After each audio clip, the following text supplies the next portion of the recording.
Pauline Curtis was standing barefoot in her quiet kitchen at 1:14 a.m. when her phone lit up with the name of the woman who destroyed her marriage. Vanessa Blake was crying so hard she could barely breathe. "He did it again," she whispered. "There's another woman." 6 months earlier, Vanessa had smiled while Caleb Mercer walked away from 20 years of marriage like Pauline meant nothing. She thought she had won. The house, the man, the perfect life.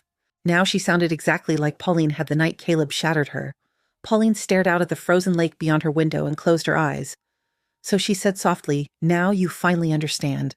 If you've ever watched someone destroy your heart only to repeat the same cruelty to someone else, tell me in the comments, do people like Caleb ever truly change? And if this story pulls you in, stay until the end, because Pauline's revenge was never about destroying him.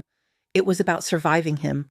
The Curtis Mercer house sat at the end of a curved, private driveway, lined with trimmed hedges and white roses that Pauline used to take care of herself. From the outside, it looked like the kind of home people slowed down to admire.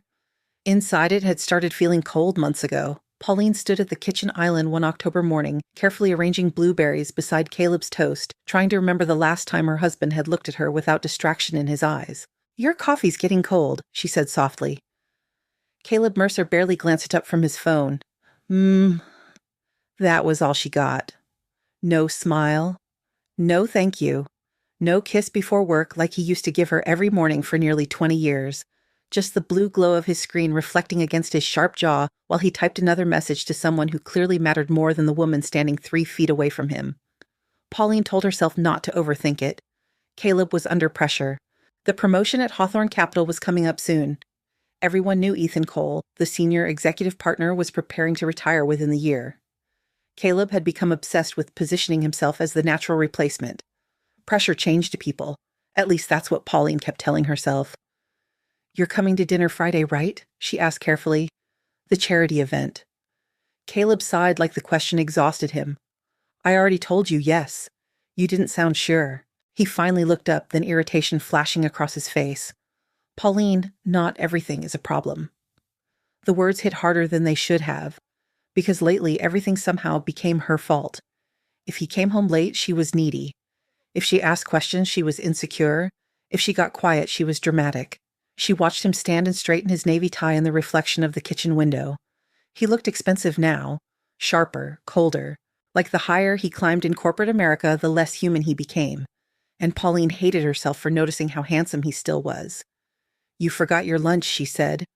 "I'll grab something downtown." The lunch she made him stayed untouched on the marble counter long after the front door closed behind him. Silence settled over the enormous house. Pauline stared at the untouched container and suddenly felt stupid. Not angry, not yet. Just embarrassing. Like one of those women people pitied quietly behind closed doors. The thought made her chest ache. Years ago, Pauline had her own interior design business in Manhattan. She'd been ambitious once, creative, alive. Then Caleb's career exploded. The networking dinners became more important. The hosting, the appearances. The wives of executives were expected to look effortless, elegant, supportive. And Pauline had been good at it. She transformed houses into homes, organized fundraisers, remembered birthdays, smoothed over tensions at business dinners before they became disasters. She built a life around Caleb's success so carefully that somewhere along the way she disappeared inside it. Rachel Bennett used to warn her. "You keep shrinking yourself for that man," her best friend had said over wine one night. "One day he's going to forget how much space you used to take up." Pauline laughed it off at the time. Now those words haunted her. By afternoon, Pauline drove into town to meet Diane Mercer for lunch, which was never really lunch. It was usually criticism served with sparkling water. Diane sat perfectly composed inside the country club restaurant, pearls around her neck, silver blonde hair immaculate as always. "You look tired," Diane observed before Pauline even sat down. "Nice to see you, too." Diane ignored the comment. "Caleb mentioned things have been tense lately." "Of course he did." Pauline folded her hands carefully. "He's stressed. All successful men are stressed." The waiter arrived with salads neither woman really wanted. Diane lowered her voice. "You know, sweetheart, men at Caleb's level need peace at home, not emotional interrogation." Pauline blinked slowly. "I'm not interrogating him." Diane gave her a pitying smile that somehow always felt crueler than open insults. I'm simply saying that insecure behavior pushes men away. There it was again. The subtle implication that if a man betrayed you, some part of it must be your fault. Pauline suddenly lost her appetite. That evening she tried again. She lit candles in the dining room, ordered Caleb's favorite ribeye from the steakhouse downtown. Even wore the dark and green silk dress he once said made her eyes look dangerous. Caleb came home 43 minutes late, and barely noticed any of it. Sorry, he muttered, loosening his tie. Meeting ran long. Pauline watched him pour himself bourbon without looking at her. How was your day? Fine. Anything interesting happen? No. Every answer was a closed door. Still, she kept trying. Because that's what women like Pauline did. They stitched relationships together while bleeding quietly through their own fingers. During dinner, Caleb's phone buzzed twice beside his plate. He flipped it face down immediately, too quickly. Pauline noticed. Something dark and instinctive twisted low in her stomach. Who keeps texting you this late? Caleb didn't even hesitate. Work. She nodded slowly, then asked the question she probably shouldn't have. Is it Vanessa Blake? The change in Caleb was instant. His entire body tightened. Why would you ask that? Pauline forced a small shrug. You mention her a lot. Vanessa Blake. The new marketing consultant everyone at Hawthorne Capital seemed obsessed with lately. 32. Beautiful. Sharp. The kind of woman who walked into rooms and made people adjust themselves unconsciously. Pauline had met her twice. Vanessa had perfect teeth, effortless confidence, and a habit of touching Caleb's arm while laughing. At the time, Pauline told herself she was imagining things. Now, she wasn't so sure. She's part of the campaign team, Caleb said flatly. I work with her. That's not what I meant. He exhaled harshly. There you go again. What does that mean? It means lately you're looking for problems everywhere. Pauline stared at him. The dismissal hurt more than yelling would have, because it made her feel small, crazy, like her instincts were inconveniences instead of warnings. Caleb stood abruptly and carried his drink toward the living room. Conversation over, just like that. Pauline cleaned the kitchen alone. The water running over plates nearly drowned out the sound of Caleb laughing softly at something in the next room. Laughing. A sound she hadn't heard from him in months. Her hands slowed. Another vibration echoed faintly from the counter. His phone. He'd forgotten it beside the fruit bowl. Pauline stared at it. Her heart pounded hard enough to hurt. She wasn't the kind of woman who checked phones. She never had been. But something inside her already knew. The screen lit up before she could stop herself. And there it was. A message preview, glowing against the darkness. Miss you already. Vanessa Pauline felt the entire world go silent around her. Not shattered, not exploded, just hollow. Like something inside her had quietly died while she stood there holding a wet dinner plate in trembling hands. In the living room, Caleb laughed again. And for the first time in 20 years, Pauline Curtis realized her husband belonged emotionally to someone else.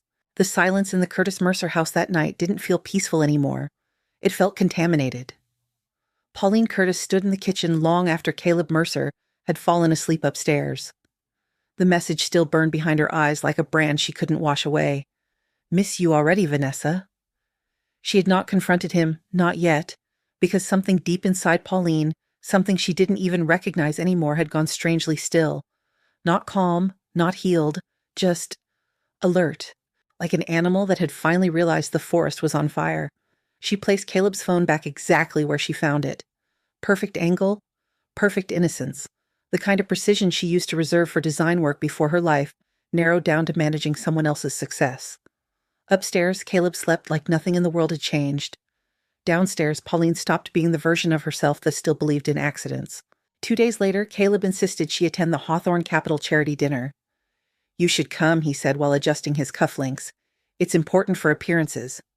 For appearances. Not for them. Not for her. Pauline almost declined. Almost chose peace. Almost chose dignity.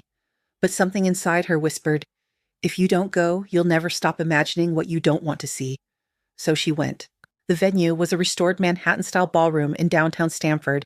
Crystal chandeliers, soft orchestral music, wealth dressed up as elegance.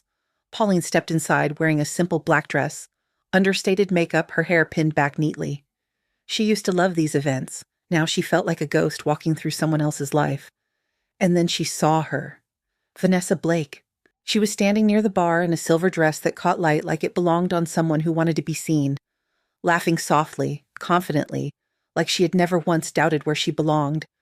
And beside her, Caleb Mercer, Pauline's husband. Except he wasn't looking at Pauline when she entered. He wasn't looking at anything else either. He was looking at Vanessa like she was the only clear thing in a room full of smoke. Pauline felt her chest tighten, but her face didn't move. Not anymore, because something had already cracked open inside her 2 nights ago, and now everything just echoed. She walked forward anyway. Every step felt like walking through glass no one else could see. Pauline, Caleb said when she finally reached him. His tone was flat, controlled, like she was a detail he forgot to smooth over. "Hi," she replied softly. Vanessa turned and smiled. That smile wasn't cruel, worse. It was comfortable. "Pauline Wright," Vanessa said warmly, extending a hand. "It's so nice to finally meet you. Caleb talks about you all the time." Pauline almost laughed. Almost. Because that was either a lie or a weapon disguised as politeness. She shook Vanessa's hand. Her grip was firm, measured. "Does he?" Pauline asked. Caleb's jaw tightened slightly, a warning signal. "Not like that," he said quickly. Vanessa tilted her head innocently. "Oh, I didn't mean anything by it." But her fingers lingered just a second too long on Caleb's arm when she turned back to him. Too familiar, too practiced. Pauline noticed everything now. That was the problem. Ethan Cole, one of Caleb's senior executives, approached them shortly after. His expression flickered the moment he saw Pauline. Pity. That subtle, unbearable kind. "Good to see you, Mrs. Mercer," he said politely. Pauline nodded. "Ethan." He looked between her, Caleb, and Vanessa, then looked away first. That said everything. The dinner began. Speeches, applause, laughter. Pauline sat beside Caleb, but she may as well have been miles away. Because Caleb didn't once lean toward her. Not once check if she was comfortable. Not once acknowledge her presence unless it was necessary for optics. Vanessa, on the other hand, was everywhere in his orbit. Leaning in when he spoke. Laughing at his jokes a second too fast. Touching his arm lightly like it was instinct, and Caleb. Caleb didn't move away, not even once. At some point during the evening, Pauline excused herself and went to the restroom. The marble floor was cold under her heels. She stared at herself in the mirror. For a long moment, she didn't recognize the woman looking back. Not because she looked different, but because she looked smaller. Not physically, but emotionally. Like something inside her had quietly been worn down for years without her noticing. The door opened behind her. 2 women entered, heels clicking softly. They didn't see her at first. Poor Pauline, one of them whispered. The other sighed. She still thinks it's just work stress. A pause. Then the first woman added quietly, "I heard he's been with Vanessa Blake for months." Pauline's breath stopped. The world didn't blur. It sharpened. Every sound became too clear, too loud. She stepped out of the stall slowly. The women froze when they saw her. "Oh my God. Pauline, It's fine," Pauline said. Her voice didn't shake. That surprised even her. She washed her hands slowly, met their eyes in the mirror, and smiled. Not warmly, not cruelly, just finished. "It's okay," she repeated softly. "You don't need to explain." Then she walked out, back into the ballroom, back into her husband's life collapsing in slow motion. Caleb noticed her absence only when she returned. "You disappeared?" he said under his breath. "I needed air." "You're being weird tonight." That word again. Weird. Like her perception of reality was the problem. Vanessa leaned in slightly. "Everything okay?" Pauline looked at her. Really looked at her. And for the first time, she didn't see a rival. She saw a pattern. "I'm fine," Pauline said calmly. Then she reached for her glass of water instead of wine. Caleb's phone buzzed again. He flipped it over instantly, but not fast enough. Pauline saw the edge of the screen light up. A hotel confirmation notification. Midtown Manhattan. Suite reservation. 2 nights. Her mind connected the dots before her heart could deny them. "Business trip?" she asked quietly. Caleb didn't look at her. "Yeah. Simple. Effortless." Lies always sounded effortless when they came from practiced mouths. Pauline didn't respond, not immediately. Instead, she watched him reach into his jacket pocket. Something fell onto the table, a small folded paper receipt. Caleb didn't notice. Vanessa didn't notice. But Pauline did. She picked it up, slowly, unfolded it under the table where no one could see. Luxury hotel, same dates as his business trip, same city, different story. Her fingers tightened slightly around the paper, not shaking, not breaking, just holding, like she was finally gripping something real after years of smoke. Across the table, Caleb laughed at something Vanessa said, and Pauline Curtis realized something devastatingly clear in that moment. She had not been imagining any of it. Not the distance, not the coldness, not the emotional absence. It had all been happening in plain sight. She just hadn't been allowed to name it yet. Pauline placed the receipt back down carefully. Then she looked at Caleb, really looked at him, and for the first time in 20 years, she didn't see her husband. She saw a man already halfway out the door, and she realized something else too. She wasn't going to beg him to stay anymore, because the version of her who would have done that had already started dying 2 nights ago, and tonight she was finally noticing the funeral. Pauline Curtis waited 3 days before confronting her husband. 3 days of pretending she could still breathe normally inside a marriage that suddenly felt staged. 3 days of watching Caleb Mercer move through their house with polished indifference while she quietly collected pieces of a truth he no longer bothered hiding. Hotel receipts, late-night calls, deleted texts, a charge on their shared credit card for diamond earrings Pauline had never received. Every discovery hurt, but not as much as Caleb's calmness. That was the part destroying her, the ease of it. Like betraying her had become routine. The confrontation finally happened on a Thursday night. Rain hammered against the enormous windows of the living room, while Caleb loosened his tie and poured himself bourbon like any other evening. Pauline stood near the fireplace clutching the hotel receipt so tightly the edges bent in her hand. "We need to talk." Caleb barely looked up. That usually means you've already decided to be upset. The cruelty in that sentence landed softly, which somehow hurt more. Pauline swallowed hard. "Are you sleeping with Vanessa silence?" Not shocked silence, not offended silence, calculated silence. Caleb took a sip of bourbon before answering. "You went through my things?" Pauline stared at him in disbelief. "That's your response." "You invaded my privacy, Pauline." "No," she whispered. "You invaded our marriage." His jaw tightened. For a second she saw irritation flicker beneath his perfect corporate composure. Then came the sigh. The exhausted husband performance, the one designed to make her feel irrational. "I didn't want this conversation like this." Pauline laughed once, broken, disbelieving. "How did you want it?" "Caleb, should I have made dinner first?" That finally made him look at her, really look at her. And what Pauline saw in his eyes shattered something inside her forever. Not guilt, not remorse, relief, like he was tired of pretending to. Caleb set his glass down carefully. "Yes," he said quietly. "I'm seeing Vanessa." The room went silent except for the storm outside. Pauline felt her heartbeat turn uneven. She had known. Deep down, she had known. But hearing it out loud felt like being pushed underwater anyway. How long? A few months. A few months. He said it casually, like he was discussing weather. Meanwhile, Pauline felt 20 years collapsing inside her chest. "You lied to me every single day." Caleb rubbed his temple. "It wasn't that simple." "Oh, I think it was exactly that simple." He exhaled sharply. "There's no good way to say this, Pauline." "Then don't protect yourself while saying it." That hit him. Barely. But enough. Caleb walked toward the window. "You changed?" he said finally. Pauline stared at him. "What?" "You stopped understanding me." The audacity of it almost made her dizzy. "I supported every part of your life, and I appreciated that." Appreciated. Past tense. Pauline felt nausea rise in her throat. "You appreciated me." "You became comfortable," Caleb snapped suddenly. Everything became routine, predictable. Pauline blinked slowly. Predictable.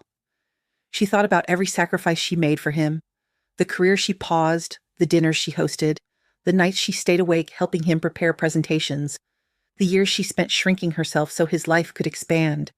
And somehow she was still the disappointment. "She makes me feel alive again," Caleb admitted quietly. The sentence landed like a knife directly between her ribs. Pauline physically stepped backward, not dramatically, instinctively, as if her body finally recognized danger. For a long moment she couldn't speak. Then, finally. So all those years meant nothing. Caleb looked away first. That's not what I said, but it is. He stayed silent. And silence sometimes tells the truth better than words. The next morning, Pauline woke up hoping some part of the night had been a nightmare. Then she rolled over, and Caleb's side of the bed was empty. Not slept in. Empty. Completely. Panic rushed through her chest as she hurried downstairs. Caleb stood in the kitchen scrolling through emails while drinking coffee. Perfectly composed, like he hadn't detonated their marriage 12 hours earlier. You left the bedroom. I thought space would help. Space. Another corporate word. Everything with Caleb sounded negotiated now. Managed. Emotionally sterilized. Pauline crossed her arms tightly around herself. Are you leaving me? Caleb hesitated. And somehow that hesitation hurt more than honesty. I think maybe we both know this marriage hasn't worked for a while. The cruelty of that sentence nearly stole her breath, because he was rewriting history in real time, as if she had imagined loving him faithfully, as if his betrayal was mutual failure instead of deliberate destruction. You don't get to cheat on me and then act like we failed together. Caleb's face hardened. I didn't come down here to fight. No, Pauline whispered. You came down here to escape consequences. He grabbed his briefcase. I'll stay downtown for a few days. With her, he didn't answer, which was answer enough. By evening, Diane Mercer was already calling. Of course Caleb told his mother first. Pauline should have expected that. Sweetheart, Diane said in that polished voice she used when preparing to wound someone politely. Marriages go through seasons. Pauline almost laughed. He's having an affair. Diane sighed softly. Well, men sometimes make mistakes when they feel emotionally disconnected. There it was. Always. Always somehow the woman's responsibility to understand male betrayal compassionately. Pauline gripped the phone harder. So this is my fault too. I didn't say that. You implied it. Diane's tone cooled instantly. Caleb works extremely hard. Perhaps he needed more support than criticism lately. Pauline closed her eyes. Unbelievable. Absolutely unbelievable. My husband cheated on me, she said quietly, and somehow I'm still the one expected to perform emotional labor for everyone else. Diane went silent, then colder. I think you should avoid making this uglier than necessary. The call ended shortly after. Pauline sat alone in the massive kitchen staring at nothing. The loneliness felt physical now, like another person sitting across from her. 3 nights later, Vanessa Blake called. Pauline almost didn't answer, but curiosity won. Hello? Vanessa sounded nervous. Too nervous. Pauline. I just wanted to say I never meant to hurt you. Pauline's stomach twisted violently. Never meant to hurt you. As if affairs happened accidentally. As if betrayal simply wandered into people's lives by coincidence. You're living with my husband, Pauline said quietly. Vanessa hesitated. It's complicated. No, Pauline replied. It really isn't. Silence. Then Vanessa inhaled shakily. Caleb said you two were basically over emotionally. Pauline laughed softly then, and the sound scared even her, because there was nothing warm left inside it. Funny, she whispered. He was still sleeping in my bed. Vanessa went quiet. Good. Let her sit with that. But then came the sentence Pauline would replay in her head for months afterward. I didn't steal him, Vanessa said softly. He chose me. The arrogance, the certainty, the victory hidden beneath fake sympathy. Pauline felt something inside her finally snap. Not loudly, not violently, just completely. You can have him, Pauline said calmly. And for the first time she meant it. The next morning Caleb returned home briefly. Not for Pauline, for his things. He walked through the house collecting suits, watches, files. Like their marriage had become a storage unit. Pauline stood near the staircase watching him. Emotionally numb now. Where am I supposed to go? She asked quietly. Caleb zipped his garment bag. The hesitation in his eyes lasted less than a second. Then he delivered the final blow. The house is under the Mercer family trust. Pauline stared at him. You're asking me to leave. I think it's best. Best. That word. Always softening brutality into professionalism. 20 years, and this man could still discuss destroying her life like a business transaction. That night, Pauline packed one suitcase. Rain poured heavily outside as she loaded her bag into the trunk of her car. The front door of the house closed behind her slowly, and Caleb Mercer never once came outside to stop her. Pauline sat in the driver's seat, shaking violently, staring through blurred rain at the only home she had known for 2 decades. Inside lights still glowed warmly, like nothing important had left at all, and somewhere across town the woman who thought she had won was probably waiting for him. Pauline Curtis spent her first night after losing her marriage in the parking lot of a 24-hour pharmacy. Rain hammered against the windshield while she sat curled beneath an old wool coat in the driver's seat, staring blankly at the glowing red open sign across the street. Everything hurt, not physically, worse, existentially. The kind of pain that makes you question whether your entire life had been real or simply a long performance no one warned you were auditioning for. At 2:17 a.m., Pauline finally broke. Not elegantly, not silently. She pressed both hands over her mouth and sobbed so violently her chest cramped. 20 years. 20 years of loyalty, of defending Caleb Mercer, of loving him through stress, ambition, ego, and emotional absence. And in the end, he discarded her like she was temporary. The memory of him saying, "She makes me feel alive again," replayed endlessly in her mind. Pauline leaned forward until her forehead touched the steering wheel. "What was wrong with me?" she whispered to nobody. That was the tragedy of women like Pauline. Even after betrayal, they still searched themselves for the missing piece. Her phone rang just after sunrise. Rachel Bennett.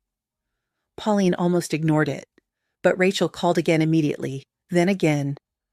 Finally, Pauline answered weakly. "Hey." Rachel went silent for half a second.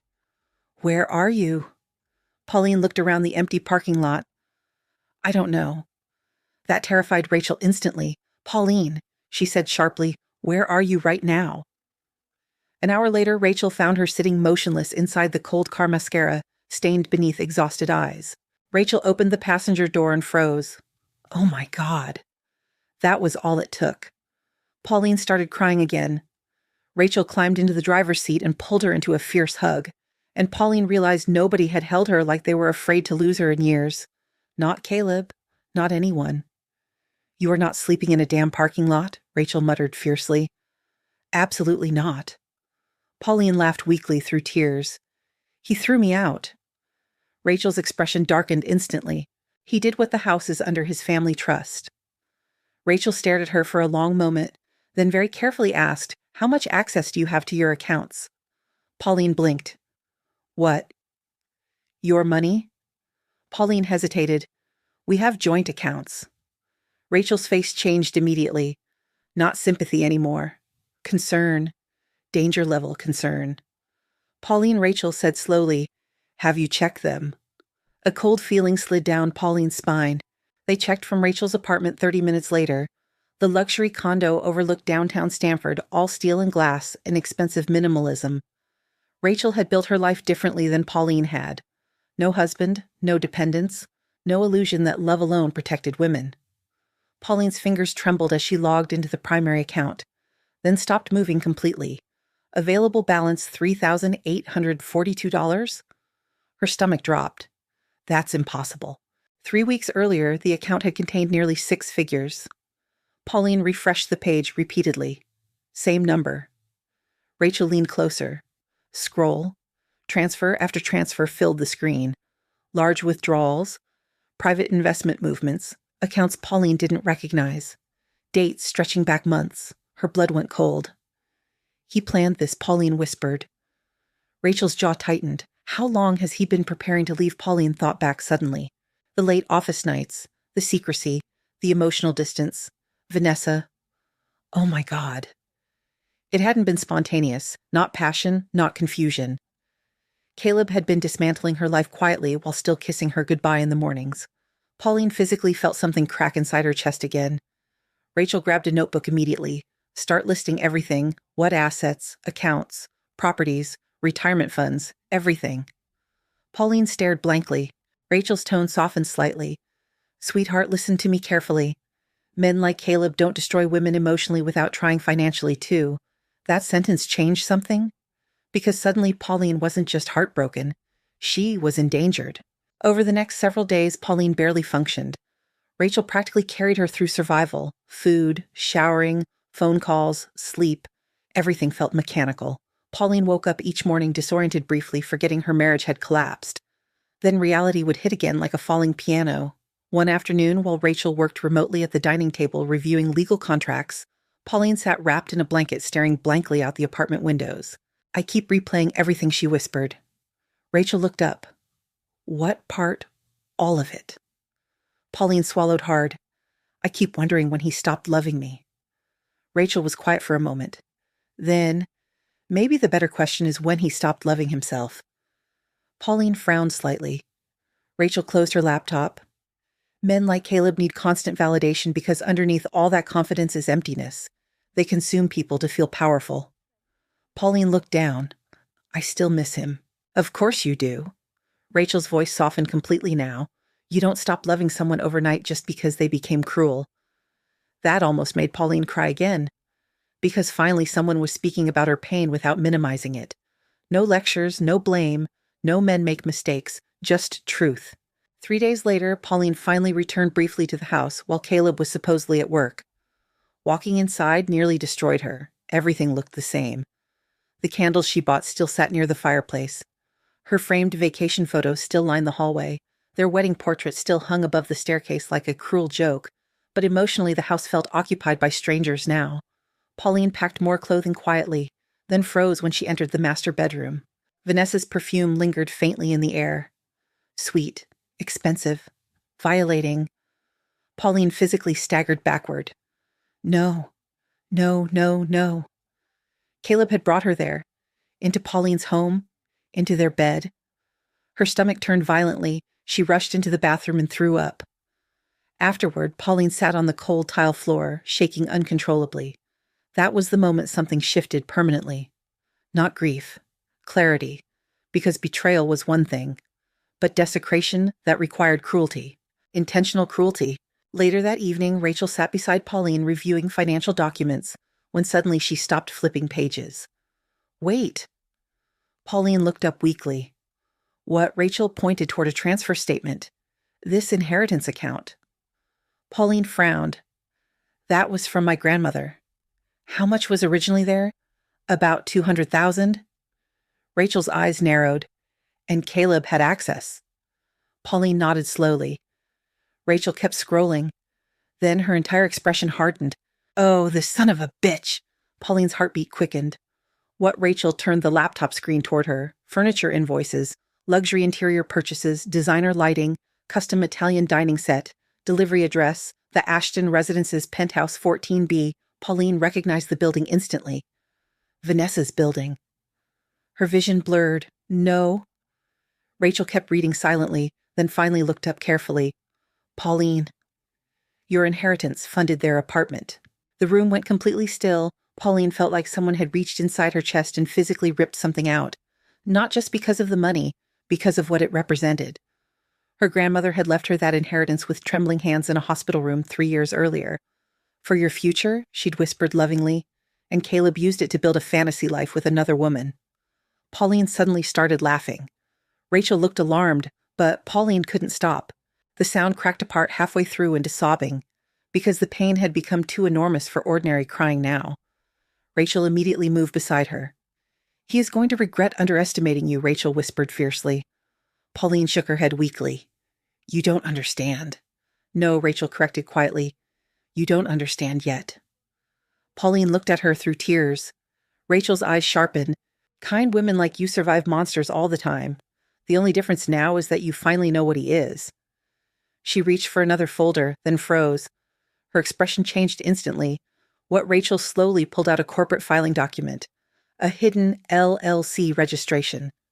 Caleb Mercer listed as managing partner, but not alone. Vanessa Blake's name appeared directly underneath his. Rachel looked up slowly, and for the first time since the divorce exploded, Pauline saw something dangerous enter her best friend's expression. Oh, Rachel said softly. This just became interesting.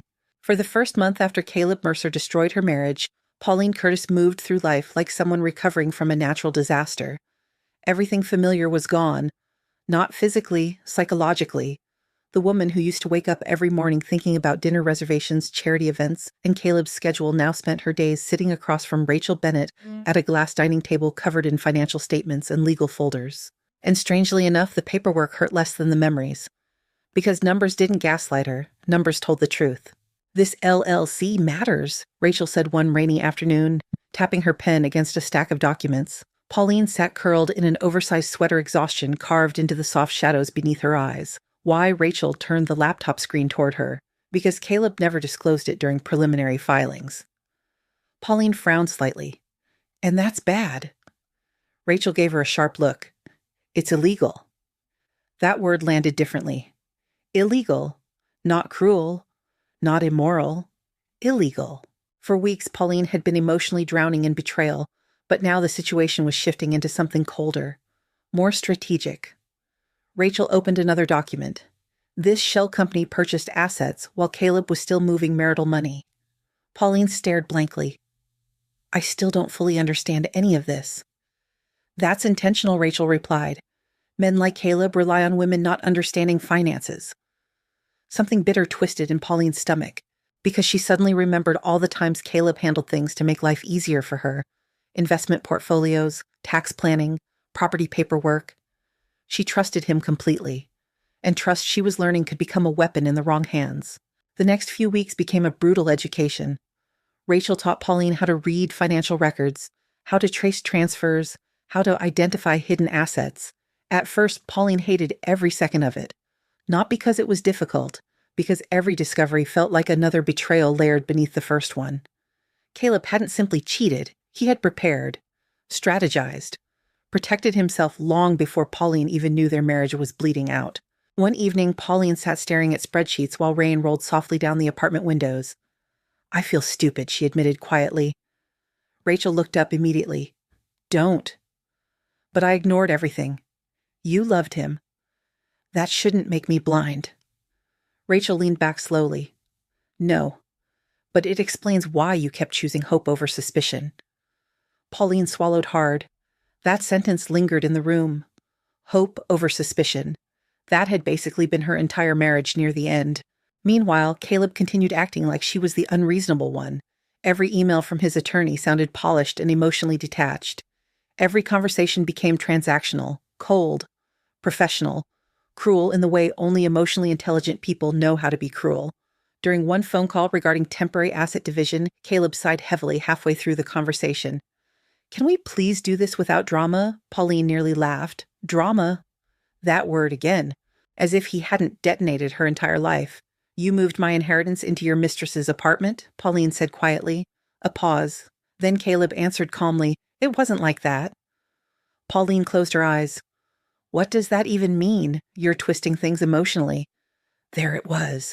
The manipulation. Even now. Even after everything. He still wanted control over the narrative. Pauline's voice sharpened for the first time in weeks. "No, Caleb. You just finally lost control over mine." Silence filled the line, and for the first time she felt him notice the difference. Small, but real.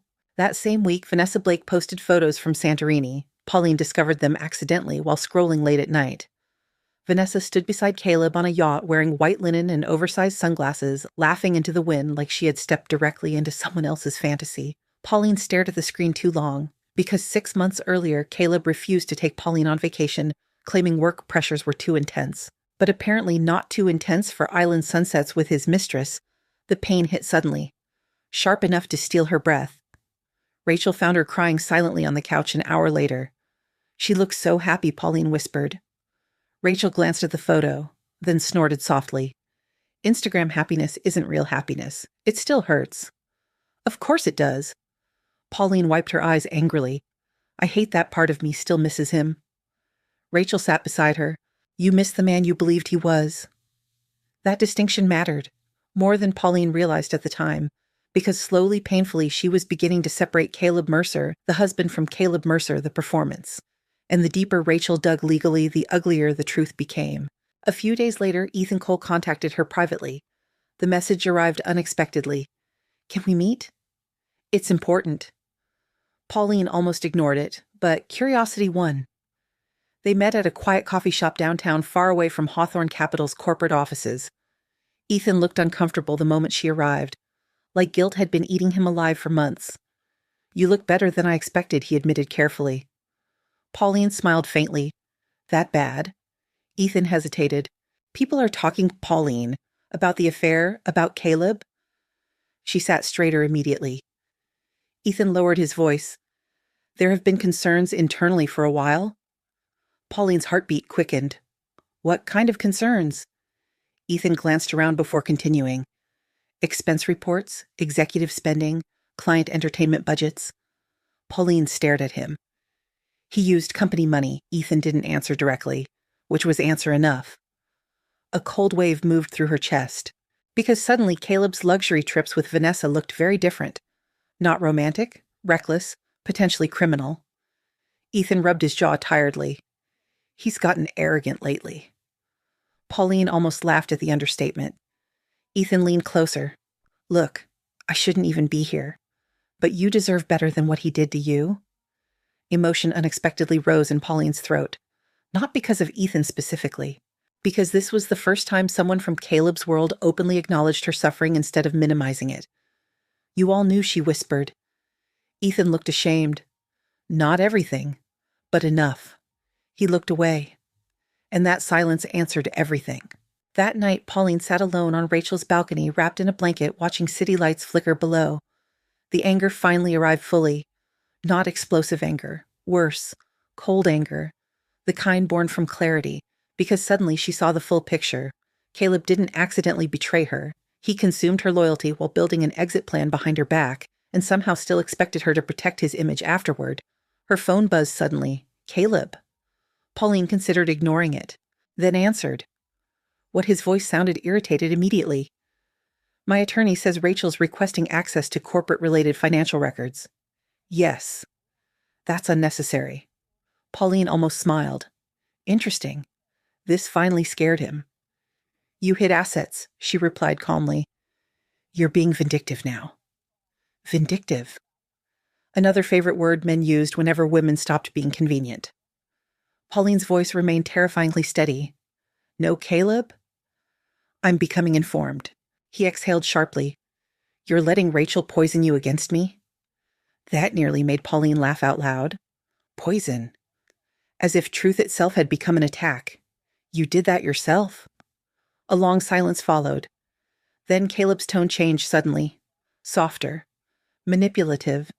"Pauline, don't destroy what's left between us." That sentence hit her strangely, because for months she would have done anything to hear softness from him again.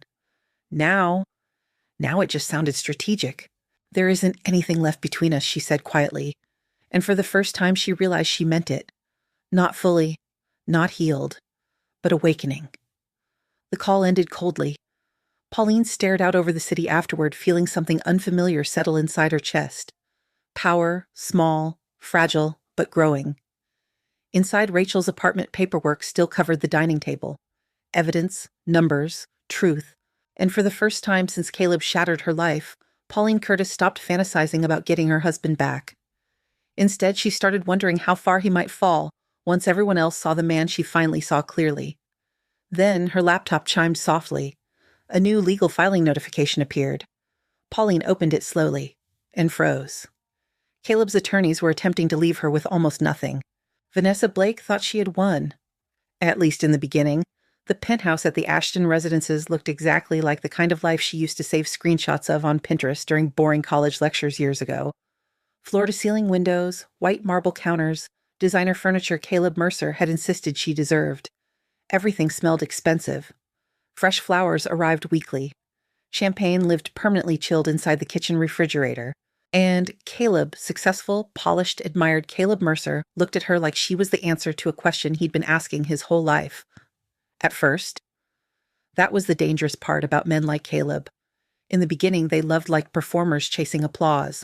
6 weeks after Pauline Curtis left the marriage, Vanessa stood barefoot in the penthouse kitchen, scrolling through comments beneath a photo Caleb posted from Santorini. Power couple. "You two are gorgeous." She looked so much happier than his wife ever did. Vanessa smiled faintly at the screen before locking her phone. His wife. Not Pauline. already erased into a category. Funny how quickly people rewrote women once they lost. Caleb walked into the kitchen, adjusting the cuffs of his shirt. "You ready?" Vanessa nodded. "Dinner at 7, right?" "Mm-hmm." He kissed her forehead distractedly while checking emails. Always checking emails. Always somewhere else mentally now. Vanessa noticed it more lately. Not enough to alarm her yet. Just enough to unsettle her. "You okay?" she asked carefully. "Busy." That was Caleb's favorite word now. Busy. Busy when he ignored her texts. Busy when he disappeared for hours. Busy when his mood turned cold for no reason. Still, Vanessa pushed the feeling away. Because she had fought hard for this relationship, she refused to become paranoid. Besides, Caleb constantly reassured her Pauline had been the insecure one. "She accused me of cheating constantly," he told Vanessa once while pouring wine. It became exhausting. Vanessa believed him then. Now she wasn't so sure. The first crack appeared during dinner with colleagues. Caleb invited Vanessa to an upscale rooftop restaurant in Manhattan for drinks with executives from Hawthorne Capital. Vanessa arrived glowing in a cream silk dress, confident, prepared. But the energy shifted the moment they sat down. Because Caleb barely acknowledged her the entire night, he interrupted her repeatedly, dismissed her opinions, corrected tiny details unnecessarily. And every time another attractive woman approached the table, his entire personality brightened instantly. At one point, Vanessa laughed at a story one of the executives told. Caleb glanced at her sharply. "You don't have to dominate every conversation." The table went awkwardly quiet. Vanessa blinked. "I was just talking." Caleb sipped his whiskey. "Well, maybe talk less." The humiliation hit instantly. Hot and suffocating. Vanessa forced a smile while the others looked away politely. But inside, something twisted painfully. Because suddenly she remembered Pauline sitting silently beside Caleb at charity dinners months ago. Quiet, careful, shrinking herself. And for the first time, Vanessa wondered if that silence hadn't been personality after all. Maybe it had been survival. Things worsened slowly after that. That was Caleb's pattern. Not immediate cruelty, gradual erosion. Vanessa started noticing how often he criticized her. Too emotional, too sensitive, too demanding. One night she asked why he ignored her messages for nearly 8 hours. Caleb looked up from his laptop coldly. "You're starting to sound exactly like Pauline." The sentence hit harder than he intended. Or maybe exactly as hard as he intended. Vanessa stared at him. "What does that mean?" Caleb sighed dramatically. "It means I can't breathe when women become clingy." Women. Plural? Interesting. Vanessa crossed her arms tightly. "You disappeared all day. I was working." "You could have answered one text." Caleb snapped his laptop shut suddenly. "You know what? This is exactly why my marriage failed." There it was. The emotional pivot, turning accountability into exhaustion. Vanessa fell silent immediately. Not because she agreed, because she suddenly felt unstable, like maybe she really was overreacting. And deep down that terrified her, because Pauline used to look exactly like this near the end. Confused, apologetic, emotionally disoriented. Vanessa remembered thinking Pauline looked weak. Now she realized she looked psychologically cornered. 2 weeks later, Vanessa accidentally saw the messages. Caleb was in the shower. His phone buzzed beside the kitchen counter while Vanessa cooked pasta. She glanced down automatically, then froze. "Can't stop thinking about last night." Chloe Vanessa's stomach dropped instantly. Another message followed seconds later. "When are you escaping the office again?" Her hands went ice cold. No. No, no, no. This couldn't be happening. Not after everything. Not after he destroyed a marriage to be with her. The bathroom door opened moments later. Caleb walked out, drying his hair casually. Vanessa held up the phone with trembling fingers. "Who's Chloe?" Everything changed instantly. His entire face hardened. Not guilt, annoyance. "How long have you been going through my phone?" Vanessa stared at him in disbelief. "That's your response." Caleb snatched the phone from her hand. "You invaded my privacy." The exact same sentence. Word for word. Pauline had probably heard this too. Vanessa suddenly felt dizzy. "Are you sleeping with her?" Caleb rolled his eyes. "You're being dramatic. Just answer me." "She's a co-worker." Vanessa laughed bitterly. "Oh my God." Caleb's jaw tightened. "What?" That's exactly what you said about me when you were married. Silence. Dangerous silence. Then Caleb stepped closer, lowered his voice. If you're going to act crazy like Pauline, this relationship won't work. The room went completely still, because suddenly Vanessa understood something horrifying. Caleb recycled women emotionally. Same manipulation, same blame, same script. Only the female lead changed. That night, Vanessa couldn't sleep. Caleb lay beside her peacefully while she stared at the ceiling, replaying every moment from the past 6 months. The charm, the intensity, the promises, the way he said Pauline stopped appreciating him. Now Vanessa wondered how much of that had been lies. Or worse, how much had been true only because Caleb created emotional starvation intentionally. At 3:11 a.m., Vanessa quietly got out of bed and walked into the living room. The city glowed outside the massive windows, cold, lonely. Suddenly the penthouse didn't feel luxurious anymore. It felt isolated, like a beautiful cage. Her eyes landed on the custom Italian dining table Caleb purchased using Pauline's inheritance money. The realization made her physically ill. At the time it felt romantic, now it felt contaminated. Nothing about this relationship had started cleanly.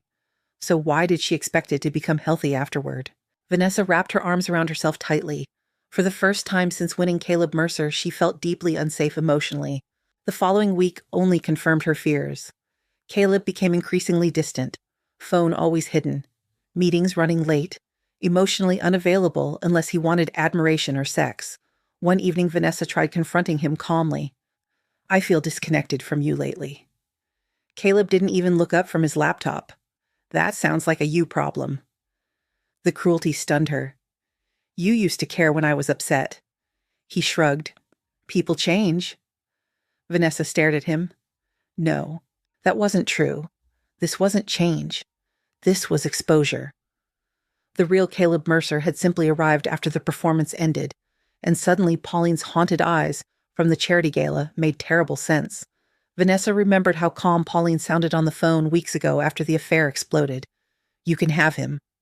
At the time, Vanessa thought it sounded bitter. Now she realized it sounded exhausted, like a woman finally setting down something poisonous. Vanessa looked at Caleb sitting across the room, blue laptop light reflecting across his sharp features. Still handsome, still powerful, still emotionally empty. Her chest tightened painfully, because for the first time since stealing another woman's husband, Vanessa Blake realized she may not have won anything at all. Then Caleb's phone buzzed again. He glanced at it, smiled faintly, and turned the screen face down immediately. By the time Vanessa Blake finally called Pauline Curtis, 6 months had passed since Caleb Mercer destroyed their marriage. 6 months. Long enough for the shock to scar over. Long enough for Pauline to stop checking Caleb's social media at 3 a.m. Long enough for her tears to become quieter, but not long enough to forget. Never long enough for that. The phone rang just after midnight while Pauline sat alone in her small lake house kitchen, wrapped in a cream-colored cardigan with a mug of untouched tea cooling between her hands. Rachel had convinced her to rent the place temporarily while the divorce continued. At first, Pauline hated the silence there. Now she protected it fiercely. Her phone buzzed again. Unknown number, she almost ignored it. Then something instinctive made her answer. Hello, silence. Heavy breathing. Then, Pauline Vanessa. Pauline sat perfectly still. For a moment, neither woman spoke. The irony was too enormous. 6 months earlier, Vanessa sounded victorious. Now she sounded shattered. What do you want? Pauline asked quietly. A broken sob cracked through the line, and suddenly Pauline understood. Something happened. He did it again, Vanessa whispered. Pauline closed her eyes slowly. Of course he did. Outside the kitchen window, snow drifted softly across the frozen lake while Vanessa cried into the phone like the world had just ended. And Pauline hated herself for recognizing the sound instantly, because that was exactly how she sounded the night Caleb destroyed her, too. I know you probably hate me, Vanessa said shakily. But I didn't know who else to call. Pauline leaned back slowly in her chair. The old version of herself would have hung up immediately. The newer version, she listened. Not because she forgave Vanessa, because something about pain changes women, especially women destroyed by the same man. What happened? Pauline asked carefully. Vanessa inhaled unevenly. There's another woman. The words settled quietly between them. No shock. No dramatic reaction, just inevitability. Pauline stared down into her tea. How long I don't know, Vanessa whispered. Maybe months. Months.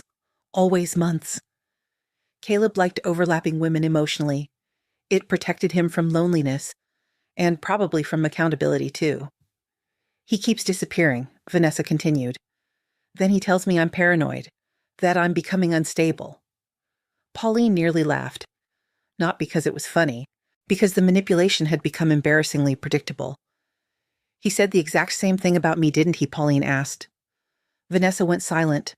That silence confirmed everything. Pauline stood slowly and walked toward the window overlooking the lake. The moon reflected dimly against frozen water. Cold, still, peaceful, things she never felt with Caleb. I'm sorry, Vanessa whispered suddenly. Pauline closed her eyes. I know that doesn't matter now, but I really believed him. That sentence landed differently than Pauline expected. Not defensive, not arrogant, just broken. And suddenly Pauline remembered something uncomfortable. Vanessa wasn't the architect of Caleb's cruelty. She was another victim of it, just later in the timeline. What did he tell you about me? Pauline asked quietly. Vanessa hesitated. That you stopped loving him. Pauline smiled bitterly. Of course. That you were emotionally unstable. Another predictable lie.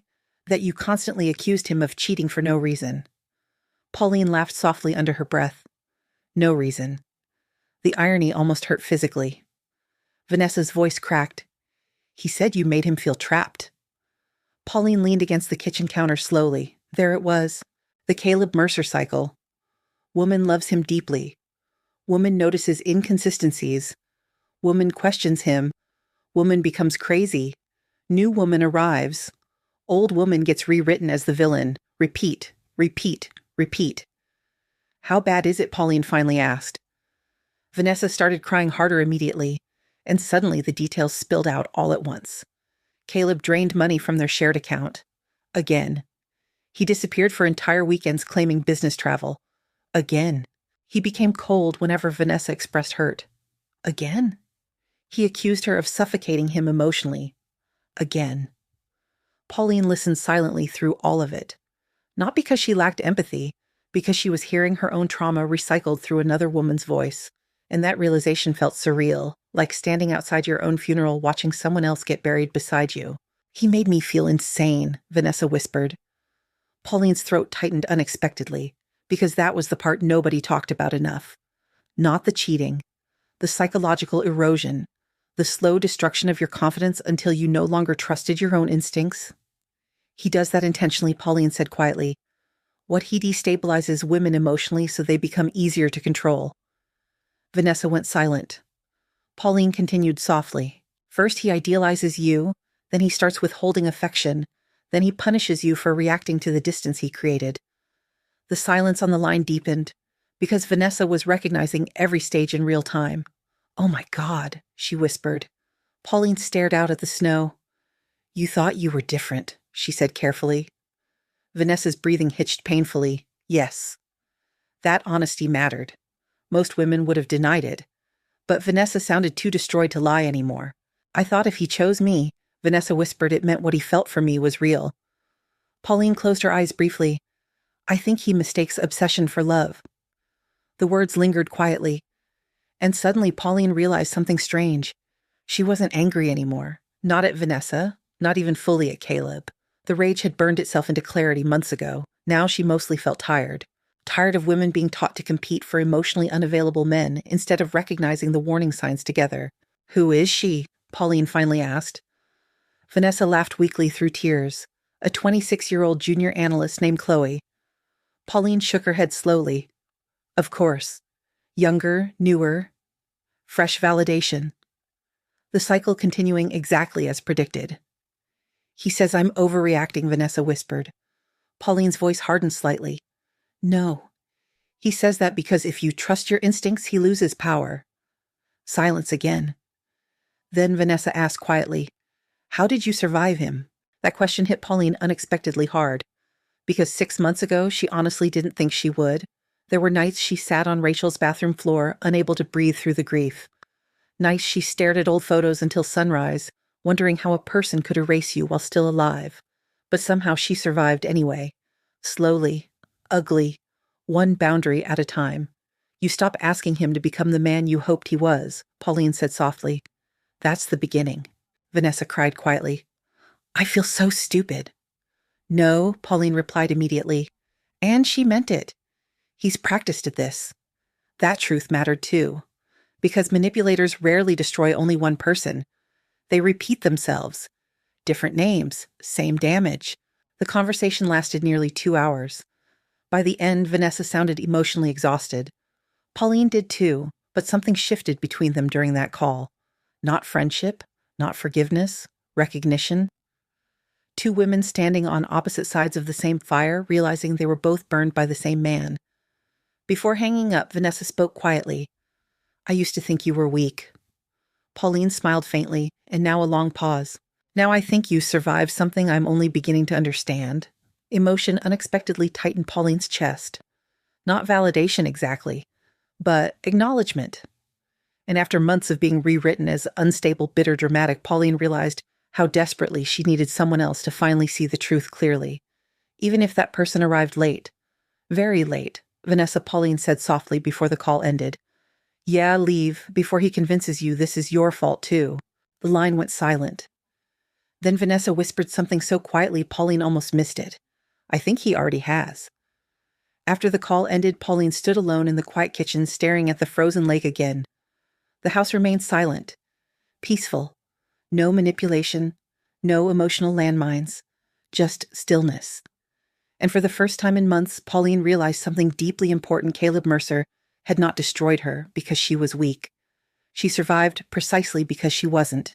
Pauline Curtis did not expect to meet Vanessa Blake in person, especially not at a quiet cafe overlooking the harbor on a gray February afternoon, especially not after everything. But 3 days after the phone call, Vanessa texted asking if they could talk face-to-face just once. Pauline almost said no. Rachel certainly wanted her to. Absolutely not, Rachel said immediately after reading the message. That woman helped destroy your marriage. Pauline sat curled at the end of Rachel's couch, staring at the harbor through the apartment windows. I know. So why are you even considering this? Because something inside Pauline had changed. The old version of herself saw Vanessa as competition. The newer version saw something far more dangerous, a woman being psychologically dismantled in real time. And Pauline knew exactly what that felt like. I think she finally understands what he is, Pauline said quietly. Rachel crossed her arms. That doesn't erase what she did. No, Pauline admitted softly. But maybe it explains it. Rachel sighed heavily. You're a better person than me?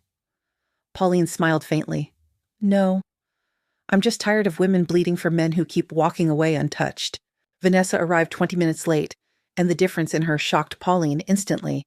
6 months earlier, Vanessa looked polished, untouchable, radiant in the smug confidence of being chosen. Now she looked exhausted. Dark circles shadowed beneath her eyes. Her oversized sweater hung loosely against a body that looked thinner somehow. Nervous energy radiated from her like static electricity. She sat down carefully across from Pauline. For several awkward seconds, neither woman spoke. The irony was too heavy. Finally, Vanessa looked down. I didn't know if you'd come. Pauline stirred her tea slowly. I almost didn't. Vanessa nodded like she deserved that. Probably because she did. The waitress arrived briefly. Vanessa ordered coffee with trembling hands. Pauline noticed immediately. The anxiety, the emotional hypervigilance, the constant scanning of the room. God. She looked exactly like Pauline used to. I owe you an apology, Vanessa said quietly once they were alone again. Pauline didn't respond immediately, because apologies after destruction always arrived late. Still, Vanessa continued, I really believed him. Pauline looked at her calmly. I know. That surprised Vanessa visibly. You do? Pauline nodded slightly. Caleb's very convincing when he wants admiration. Vanessa swallowed hard. He told me your marriage was emotionally dead for years. Pauline almost smiled. That's interesting. He was still sleeping with me. Vanessa physically flinched, not dramatically, honestly. And somehow that mattered more. Pauline watched her carefully. The guilt looked real now, not performative, not self-protective. Real. I used to think you were cold, Vanessa admitted softly. At those dinners, at events. You always looked distant. Pauline stared out the window briefly. I was trying not to fall apart publicly. That silence afterward felt important, because suddenly Vanessa wasn't remembering Pauline as the wife anymore. She was seeing her as a human being, a woman, one Caleb deliberately hurt. He's seeing Chloe now, Vanessa whispered eventually. Pauline nodded once, I figured. Vanessa looked stunned. You're not surprised? No. The simplicity of that answer almost broke Vanessa emotionally. God, she whispered, rubbing her forehead. How did I not see it? Pauline leaned back quietly. Because people like Caleb mirror what you need emotionally at first. Vanessa looked up slowly. What does that mean? It means he studies people. Pauline's voice remained calm now, controlled, almost analytical. He figures out what makes you feel special, safe, desired. Then he becomes exactly that person temporarily. Vanessa's face paled slightly. That's exactly what happened. I know. Pauline remembered it too clearly. The early years with Caleb, the charm, the attentiveness, the feeling of being deeply understood. Until slowly the admiration turned conditional, then manipulative, then exhausting. He made me feel like I was different, Vanessa whispered. Pauline nodded. He probably said no one understood him like you did. Vanessa stared at her in shock. Yes. He probably said you made him feel alive again? Vanessa's eyes widened further. Oh my God. Pauline gave a sad smile. Caleb recycles emotional scripts. That's why his relationships feel intense so quickly. Vanessa sat speechless for a moment, then quietly asked, did he ever really love either of us? That question lingered painfully between them. Pauline thought carefully before answering. I think Caleb loves what people make him feel about himself. Vanessa's eyes filled immediately, because deep down she already knew that answer. The waitress placed fresh coffee on the table. Neither woman touched it. Outside, snow melted slowly against the sidewalks while people rushed past living ordinary lives. Inside the cafe, two women sat across from each other, trying to understand the same emotional disaster from opposite ends. Finally, Vanessa spoke again.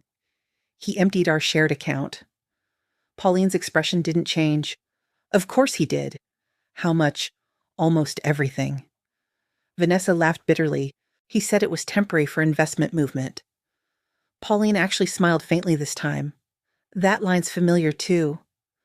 Vanessa looked horrified. He did this to you. He did all of this to me. The realization visibly shattered something inside Vanessa, because suddenly she wasn't experiencing unique heartbreak anymore. She was trapped inside a pattern, and patterns are harder to romanticize. Pauline reached into her purse calmly and pulled out a folded notepad. Vanessa blinked in confusion. What's that? A survival guide. Vanessa stared at her. Pauline's voice sharpened slightly now. Listen carefully. Stop confronting him emotionally. What? Every emotional reaction feeds his control? Vanessa frowned. But shouldn't I demand answers or no? Pauline leaned forward. You document. Quietly. Something changed in Vanessa's expression then. Fear mixing with focus. Save screenshots, bank records, emails, everything. Vanessa swallowed hard. You sound like Rachel. Pauline almost laughed. Rachel saved my life. The waitress passed by again. Neither woman noticed? Pauline continued calmly. Move money he can't access. Protect your accounts. Stop telling him what you know. Vanessa looked overwhelmed. This feels insane. No, Pauline corrected softly. This feels strategic. And for the first time in months, Pauline realized something shocking. She no longer sounded like a devastated wife. She sounded like a survivor. Vanessa's eyes suddenly filled with tears again. I feel pathetic.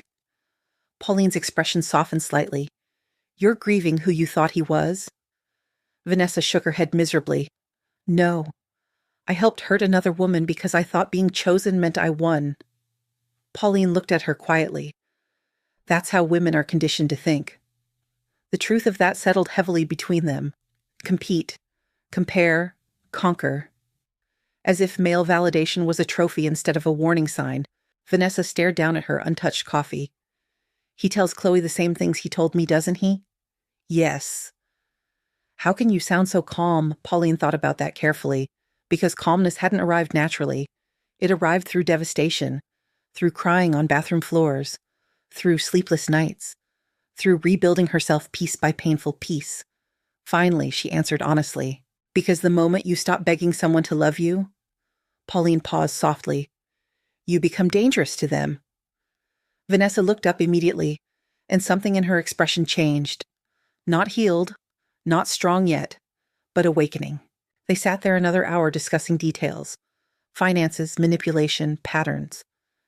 And slowly the conversation shifted away from Caleb himself, toward recovery, toward boundaries, toward survival. When they finally stood to leave, Vanessa hesitated awkwardly beside the cafe door. There's something else, she admitted quietly. Pauline waited. Vanessa looked around nervously before lowering her voice. I still have access to Caleb's corporate laptop. Pauline froze instantly. Vanessa swallowed hard. He leaves it open constantly. Passwords, too. A dangerous silence filled the space between them, because suddenly this wasn't just emotional anymore. This was evidence. Real evidence. Vanessa's voice trembled slightly. I think there are things on there he wouldn't want anyone seeing. Pauline stared at her carefully. What kind of things? Vanessa inhaled shakily, then whispered the sentence that would change everything. I think Caleb's hiding something much bigger than affairs. 3 days later, Pauline Curtis sat at Rachel Bennett's dining table, staring at printed screenshots spread across the polished wood like pieces of a crime scene. Because that's exactly what it had become.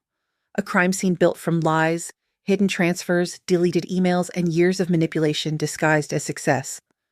Rachel flipped through the pages, slowly, legal pad balanced against one knee. This is worse than I thought, she muttered. Vanessa sat quietly across from them, twisting her fingers together anxiously. She looked exhausted again, like sleep no longer came easily. Pauline understood that feeling intimately. What exactly are we looking at? Pauline asked carefully. Rachel slid one of the documents toward her. Corporate reimbursement requests. Pauline frowned. So Rachel pointed to highlighted charges.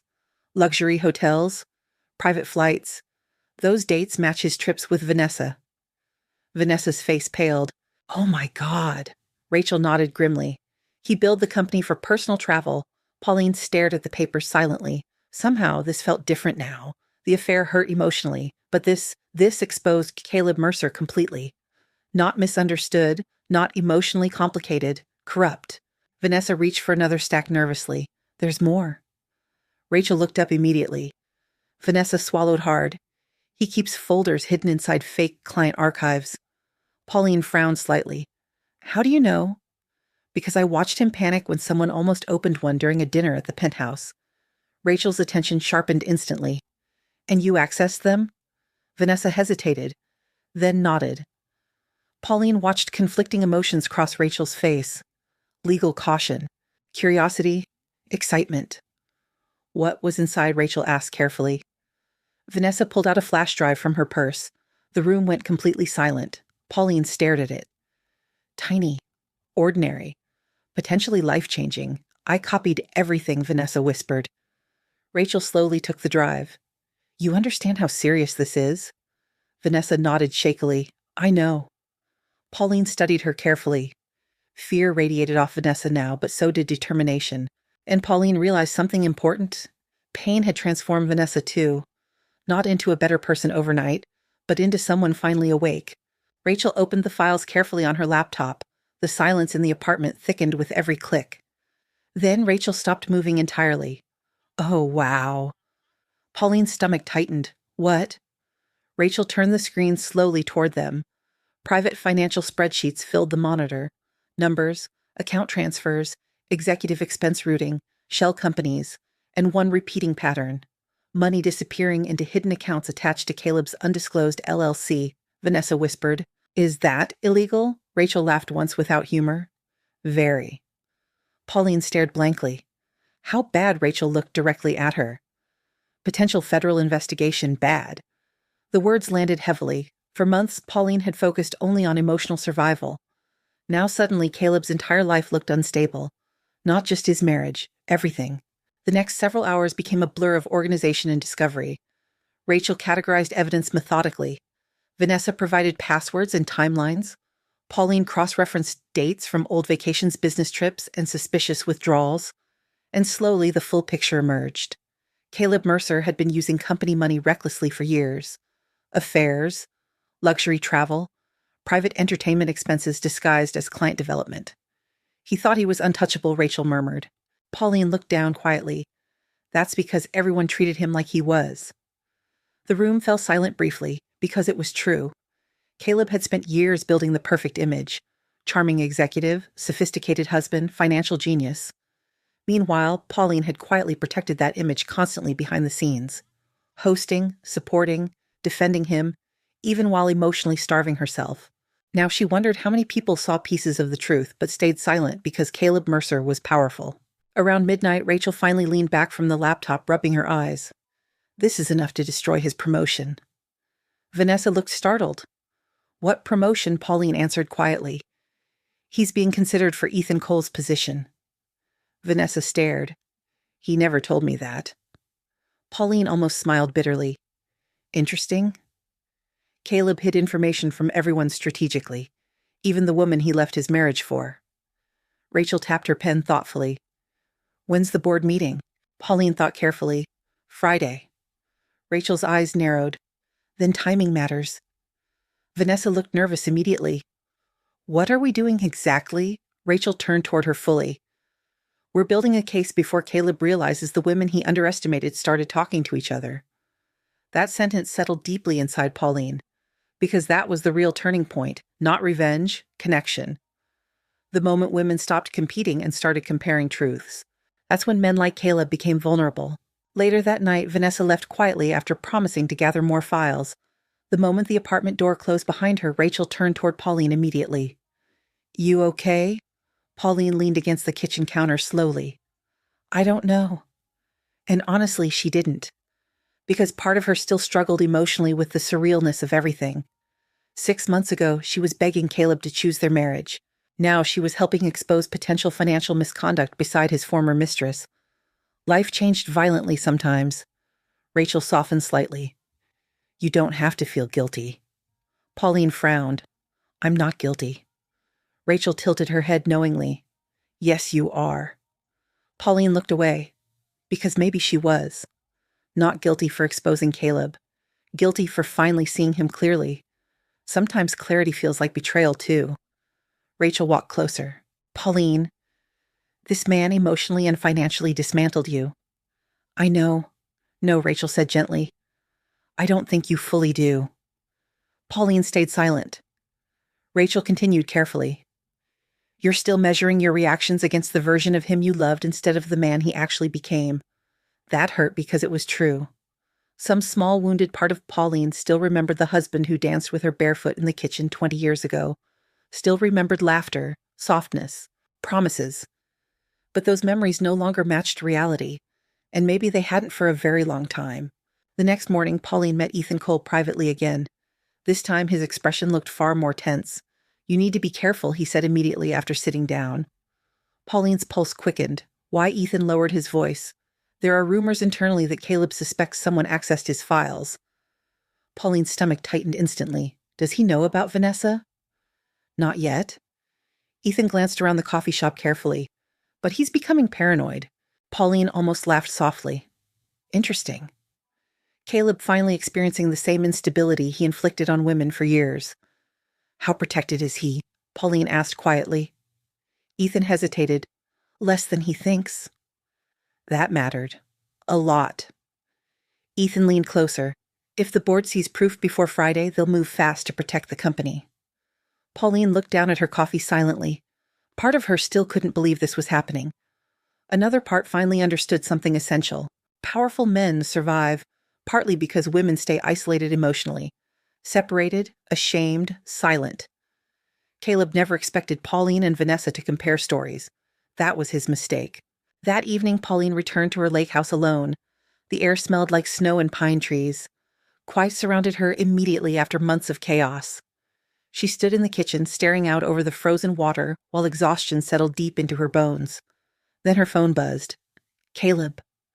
Pauline stared at the screen for a long moment before answering. What? His voice sounded controlled. Too controlled. Have you been talking to Vanessa? Pauline's heartbeat slowed strangely. So? He knew something shifted. Why she's acting differently.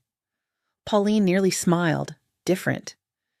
Meaning harder to manipulate. She finally started paying attention, Pauline replied calmly. Silence. Then Caleb's tone sharpened. Don't poison her against me. That sentence almost made Pauline laugh, because suddenly she saw him perfectly. Not powerful, not untouchable, just terrified of losing control over the narrative. You did that yourself, Caleb. Another silence followed. Dangerous this time. Then finally you have no idea what you're interfering with. Pauline looked out across the frozen lake. Maybe not. But she knew one thing for certain now. Caleb Mercer was scared. And for the first time in a very long time, Pauline Curtis wasn't. Friday arrived cold and gray over Manhattan, the kind of morning that made the city feel metallic, sharp, unforgiving. Pauline Curtis stood in front of her bathroom mirror at the lake house, fastening pearl earrings with steady hands while snow drifted quietly outside. 6 months ago, she would have been shaking. Today, she felt something entirely different. Focused. Not because she enjoyed what was about to happen, but because survival had finally replaced desperation. Rachel Bennett adjusted the sleeve of her black coat from the doorway. You ready? Pauline met her own reflection one last time. Simple cream blouse, tailored charcoal pants, minimal makeup, no performance. No attempt to impress Caleb Mercer anymore. Just herself, as ready as I'll ever be. Meanwhile, 20 miles away, Caleb Mercer walked into Hawthorne Capital's executive building, believing his future was about to expand. He looked flawless. Navy Brioni suit, silver cufflinks, controlled confidence, the golden man of corporate Connecticut. Employees greeted him warmly as he crossed the lobby, some with admiration, some with calculation. No one yet knew the ground beneath him had already started cracking open. Caleb stepped into the private elevator, checking messages quickly. One from Vanessa remained unanswered. Another from Chloe waited beneath it. He ignored both. Today mattered more. By tonight, Ethan Cole's position would unofficially become his. Partner, executive authority. Everything he'd spent years manipulating toward. The elevator doors opened onto the executive floor, and for the first time all morning something felt wrong. The atmosphere. Too quiet. Assistants avoiding eye contact. Conversation stopping abruptly when he passed. Caleb's stomach tightened slightly, but only slightly. Because men like Caleb rarely believed consequences applied to them until they physically arrived. At 10:14 a.m., the first board member received Rachel's evidence packet anonymously. At 10:17, 2 more followed. By 10:26, Human Resources received copies of financial discrepancies tied directly to Caleb's executive accounts. And by 10:31, Ethan Cole walked out of a closed-door meeting looking visibly pale. Pauline sat silently across the street inside a quiet coffee shop, watching snow gather against the windows, while Rachel refreshed emails calmly beside her. Neither woman spoke much. The silence itself felt electric. Finally, Rachel's phone buzzed. She glanced down once, then smiled slowly. It started. Pauline's pulse quickened despite herself. What happened? Emergency board review. Pauline stared out the window again. Somewhere inside that glass tower, Caleb's perfect world was beginning to collapse. And strangely enough, she didn't feel joy. Just inevitability. Inside Hawthorne Capital, Caleb's confidence evaporated slowly, like air leaking from a tire. Ethan Cole approached him near the conference room with unusual stiffness. We need to postpone today's announcement. Caleb frowned immediately. What? Ethan lowered his voice. There are concerns. Caleb's stomach dropped. What concerns? Ethan's expression hardened. You tell me. That was the moment panic first touched him. Real panic, not irritation, not inconvenience. Fear. Caleb followed Ethan into the conference room where 3 board members already sat waiting with grim expressions. Folders rested neatly in front of them. His folders. He recognized the formatting instantly. No. No, no, no. One older board member slid a document across the table. Would you like to explain these expense discrepancies? Caleb's mouth went dry. He skimmed the page rapidly. Private flights, hotel charges, hidden transfers, the LLC. Every secret he thought was buried carefully beneath years of charisma suddenly sat exposed under fluorescent lighting. Caleb forced calmness immediately. These are being misrepresented. Another folder opened.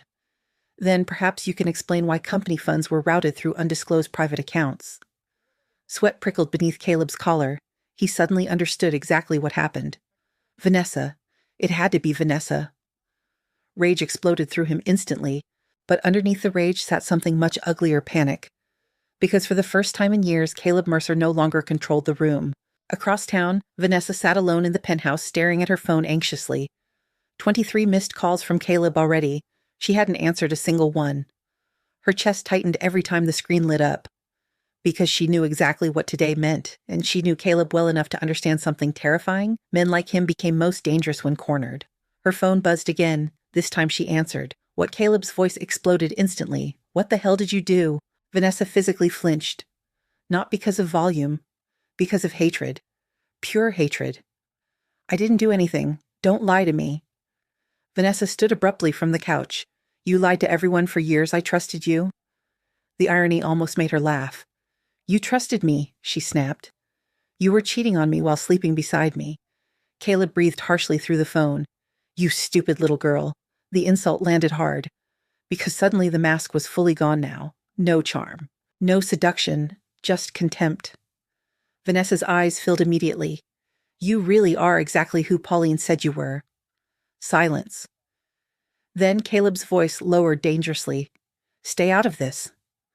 The line disconnected. Vanessa stood motionless in the enormous penthouse while fear crawled slowly through her chest. Because the man she once fought to win suddenly felt like someone she barely recognized. At 1:42 p.m. Hawthorne Capital froze Caleb Mercer's executive accounts pending internal investigation. At 2:03, his promotion consideration officially disappeared. At 2:17, rumors spread through the building faster than legal could contain them. Affair scandals, financial misconduct, corporate fraud. Employees whispered openly now. The Golden Man was bleeding publicly, and everyone could smell it.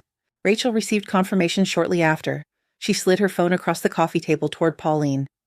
Official internal review initiated. Pauline stared at the message silently. Months ago, she would have celebrated. Today, she just felt strangely hollow. Rachel studied her carefully. You okay? Pauline nodded slowly. I think so. You don't sound convinced. Pauline looked down at her untouched coffee. I spent 20 years loving him. Rachel softened immediately. I know. And now I'm watching his entire life implode. Rachel stayed quiet. Because there was no simple emotional response to that. Pain and justice rarely arrive separately. By evening, Caleb finally called Pauline directly. She almost ignored it. Almost. But some instinct told her to answer. What? For several seconds, he said nothing. When he finally spoke, his voice sounded different. Not polished anymore. Unstable. What did you do to me? Pauline closed her eyes briefly. Interesting. Not what did I do wrong. Not how do we fix this. What did you do to me? Even now he positioned himself as the victim. You did this to yourself, Caleb. That's not true. Pauline almost laughed softly. It's exactly true. His breathing sharpened through the line. You think you've won. There it was again. Everything to Caleb was dominance, possession, power. No, Pauline replied quietly. I think you finally got caught. Silence. Then suddenly rage exploded fully. You ruined my career? Pauline's voice stayed calm. No, your choices did. You turned Vanessa against me. No, Pauline said softly. You repeated yourself. The silence afterward stretched long and dangerous. Finally, Caleb spoke again. Cold, threatening. You have no idea what you started. Pauline walked slowly toward the lake house window. Snow covered everything outside now. Quiet, still, peaceful. The exact opposite of Caleb Mercer. And for the first time in years, Pauline realized something profound. She wasn't afraid of him anymore. Neither do you, she whispered. Then she ended the call. The divorce mediation was scheduled for the following Thursday.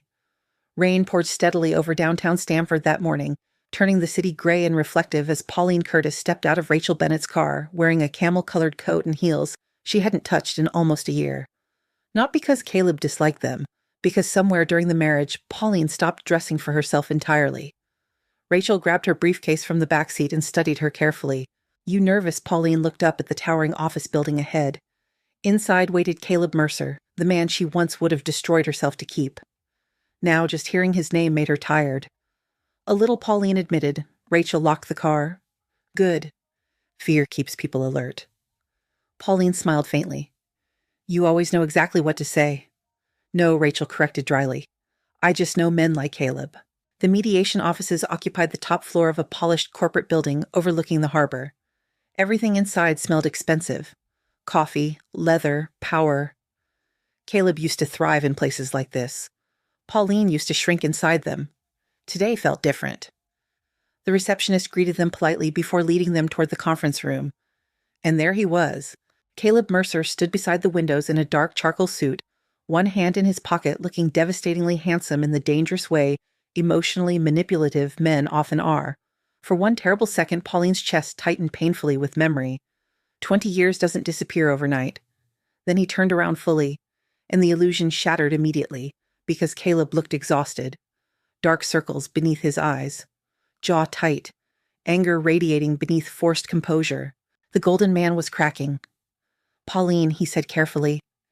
His voice sounded softer than expected. Rachel stepped slightly closer to Pauline instinctively. Protective. Caleb noticed. Of course he did. The mediator entered moments later, breaking the tension. Everyone sat. The war began quietly. For the first 30 minutes, Caleb performed. That was the only word for it. Performed. Controlled voice, measured regret, strategic sadness. I never wanted things to become hostile, he said at one point. Pauline almost laughed. Hostile. Interesting choice from a man who emptied accounts and threw his wife out during a thunderstorm. Rachel remained terrifyingly calm beside her. Well, Rachel replied smoothly, hostility usually follows financial deception. Caleb's jaw tightened. There was no deception. Rachel slid a folder across the table. The undisclosed LLC says otherwise. Silence. The mediator adjusted his glasses awkwardly. Caleb leaned back slowly. You're trying to destroy me. There it was again. Always himself at the center, never the damage left behind him. Pauline finally spoke for the first time. No, Caleb. I'm trying to survive what you did to me. The room went quiet, because her voice didn't sound emotional anymore. That was what unsettled him most. Not rage, detachment. As the meeting continued, Caleb shifted tactics repeatedly. Charm, guilt, frustration, even nostalgia. At one point, he looked directly at Pauline and softened his expression deliberately. We had good years together. Rachel rolled her eyes so hard it almost became visible, but Pauline just looked at him calmly. Yes, she replied softly. Until you decided I was disposable. That landed. Caleb looked away first. Small victory, but meaningful. By noon, the conversation turned aggressively financial. Asset division, property rights, retirement accounts. And for the first time since their separation, Pauline watched Caleb genuinely lose emotional control. This is ridiculous, he snapped sharply. She's asking for things she didn't earn. The words hit the room like shattered glass. Rachel went still. Dangerously still. Pauline stared at Caleb in disbelief. Didn't earn. 20 years supporting his life, his image, his career, his home, and somehow he still viewed her contributions as invisible. Rachel spoke before Pauline could. Oh, I'm sorry, Rachel said coldly. Did she not host your networking events? Build your social relationships? Sacrifice her career for your executive advancement? Caleb's expression hardened. That's not the same as actual income. The mediator visibly winced. Even he knew Caleb had gone too far. Pauline looked at her husband carefully then, and suddenly she understood something devastating. Caleb truly believed emotional labor had no value because he never respected the people performing it. You know what's fascinating? Pauline said quietly. Everyone turned toward her. Caleb frowned slightly. What? Pauline folded her hands calmly on the table. You spent years making me feel small for not earning the way you did. Caleb exhaled sharply. Pauline. No. Let me finish. Her voice stayed steady. That surprised even her. You built an entire life standing on sacrifices you trained me to believe didn't matter. The silence deepened. You wanted a wife who made your life easier, Pauline continued softly, but you also wanted to resent her for it? Caleb's face tightened. Stop turning this into therapy. Pauline almost smiled. Interesting. Accountability always sounded emotional to men like him. The meeting paused briefly afterward. Rachel and Pauline stepped into the hallway while assistants refreshed coffee inside the conference room. Rachel leaned against the wall beside her. "You're doing great." Pauline exhaled shakily. "I thought seeing him would hurt more." Rachel studied her carefully. "It still does." Pauline nodded once. "Yes." Then, after a pause, but not in the same way. That was the strange thing about healing. At first, you desperately want the pain to disappear. Later, you realize the pain changing shape means you're surviving it. When they returned, another surprise waited. Diane Mercer had arrived. Of course she had. Caleb's mother sat elegantly near the conference table wearing a cream wool coat and an expression carefully balanced between concern and disapproval. Pauline physically felt old anxiety rise automatically. Years of conditioning. Years of trying to earn approval from a woman who treated love like a hierarchy. Diane said softly, "May we speak privately?" Rachel immediately opened her mouth to object, but Pauline gently touched her arm. "It's okay." Rachel looked unconvinced. Still, she stayed behind while Pauline followed Diane toward a quieter side office. The moment the door closed, Diane's expression changed. Not cruel exactly. Desperate. "Please don't do this," Diane whispered. Pauline blinked slowly. "Do what destroy Caleb?" There it was again. Not, "Please protect yourself." Not, "I'm sorry for what he did." Only concern for Caleb. Always Caleb. Pauline suddenly felt exhausted down to her bones. "He destroyed himself," she said quietly. Diane shook her head immediately. "He made mistakes. He betrayed me. Marriages are complicated." Pauline laughed softly. "No. Affairs are complicated for the people committing them. Betrayal feels very simple to the person bleeding." Diane's face tightened slightly.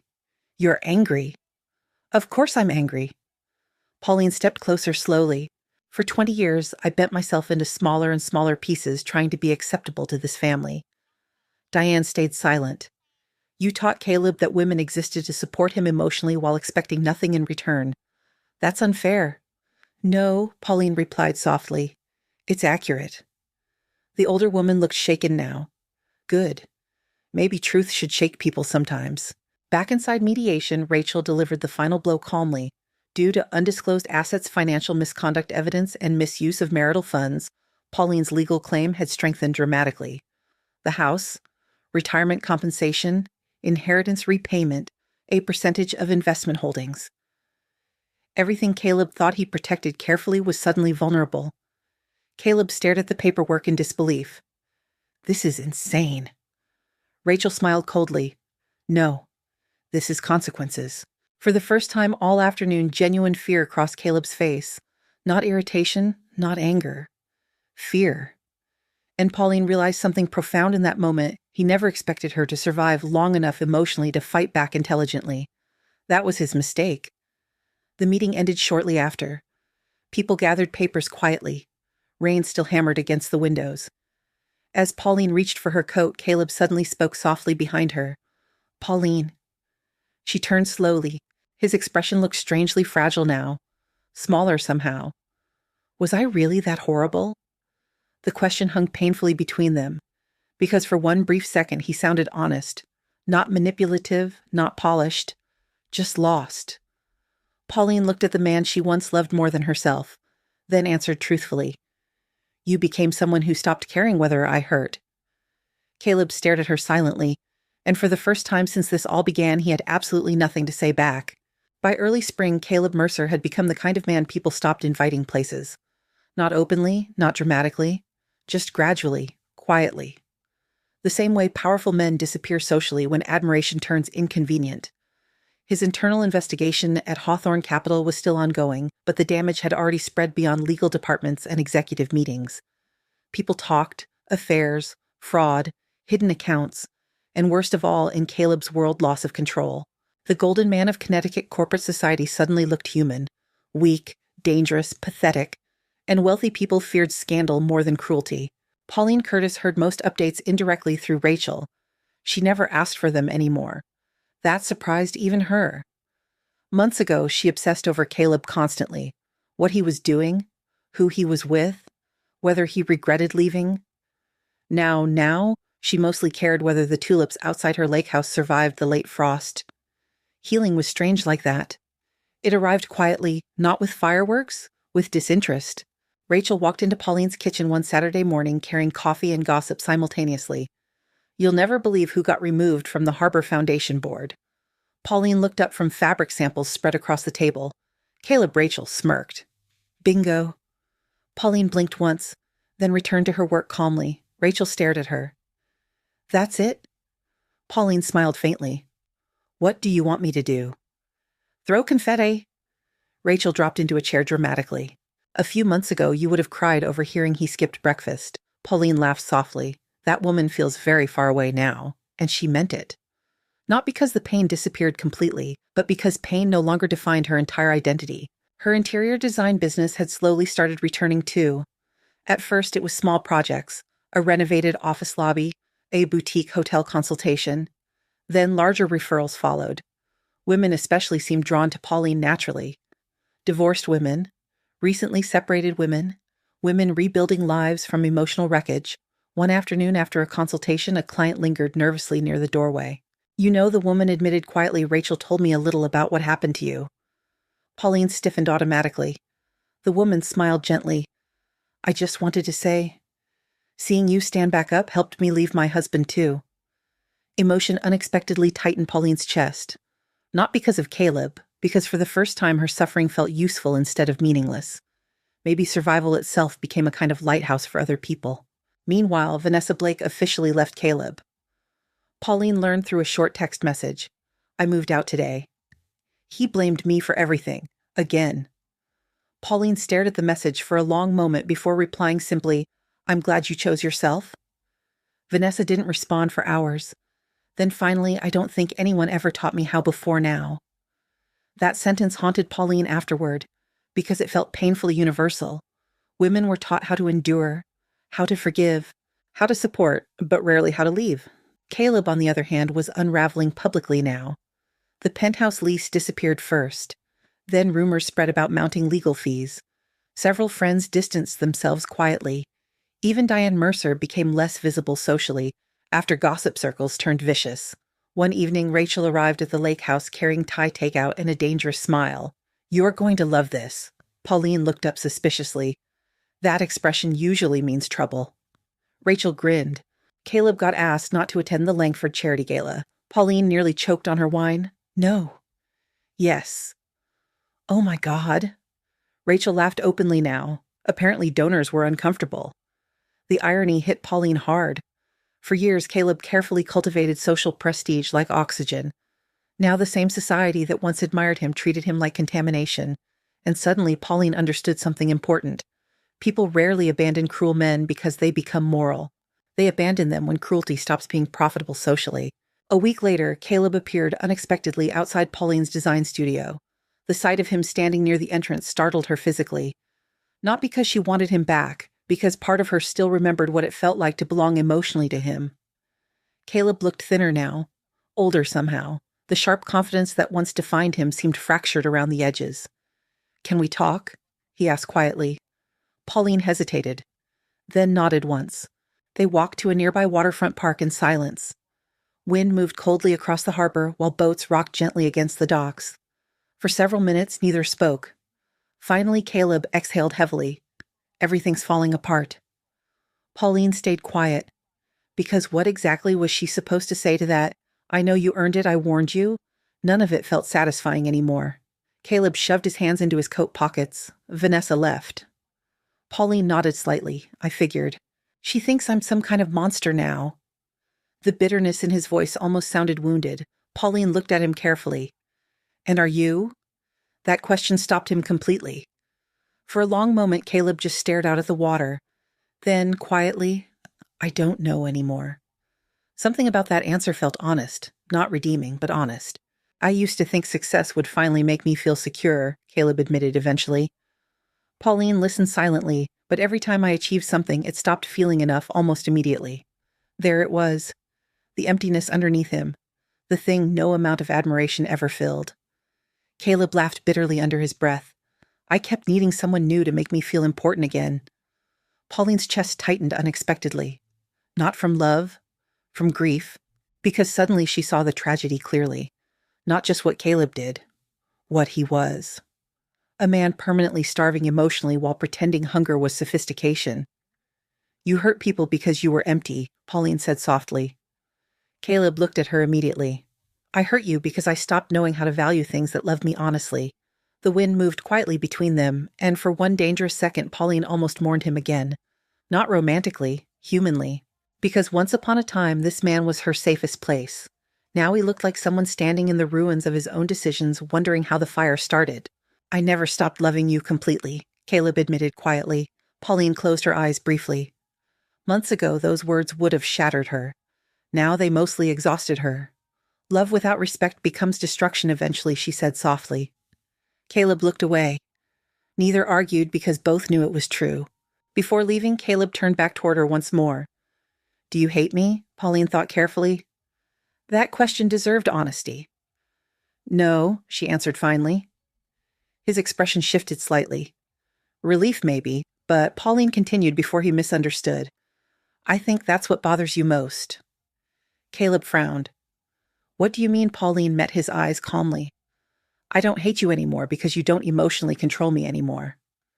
The truth of that settled heavily between them, because hatred still requires attachment, and Pauline was finally beginning to let go completely.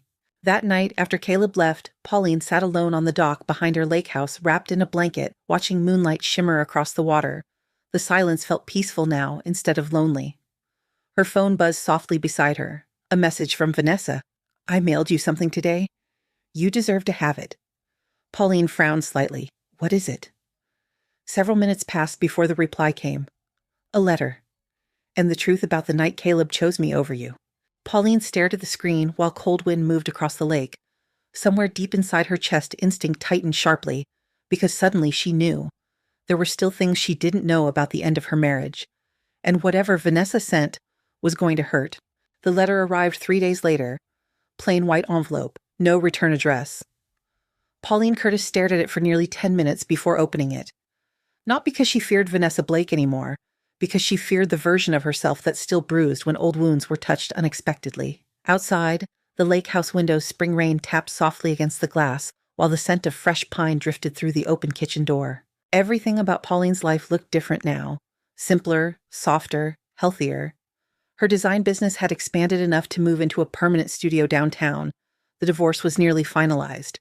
She slept through most nights without waking up gasping from dreams about Caleb Mercer, but healing wasn't linear. Sometimes one memory still had the power to reach inside her chest and twist. Slowly, Pauline unfolded the letter. Pauline, I know I'm probably the last person you want honesty from, but you deserve it anyway. The night Caleb officially left you, he didn't choose me because he loved me more. He chose me because you finally started seeing through him. I didn't understand that at the time. He came to the penthouse furious after your confrontation. He said you were becoming difficult, emotional, suspicious, draining. Now I know those were the exact words he used whenever a woman stopped blindly admiring him. That night, he wasn't heartbroken over losing his marriage. He was angry he lost control over the version of himself he built inside it. And Pauline, I need you to know something else. When he slept beside me, he still talked about you constantly. Not lovingly, obsessively. Like part of him needed you to remain broken so he could keep feeling justified. I think he hated that you loved him honestly because he knew he could never return it the same way. I'm sorry for helping him hurt you. But I'm more sorry that society teaches women to mistake being chosen for being valued. You survived him before I did, and now I finally understand the difference. Vanessa, Pauline sat motionless long after finishing the letter. Rain continued falling softly outside. Inside her chest, something painful loosened quietly, because deep down, she always suspected the affair wasn't really about love. It was about ego, control, validation. The endless hunger Caleb carried inside himself like a bottomless pit. Still reading it plainly hurt. Not because she wanted him back anymore. Because realizing someone benefited emotionally from your pain leaves a scar deeper than betrayal itself. Rachel arrived an hour later carrying Chinese takeout and immediately noticed Pauline's expression. What happened? Pauline handed her the letter silently. Rachel read it quickly, then exhaled hard. Jesus. Pauline stared down at her tea. The worst part is, I think she's right. Rachel sat beside her carefully. About what? That Caleb needed me heartbroken to justify what he did. Rachel's jaw tightened. Men like him rewrite women emotionally because otherwise they'd have to face themselves honestly. Pauline leaned back against the couch slowly. I used to think if I loved him enough, eventually he'd feel safe enough to love me back fully.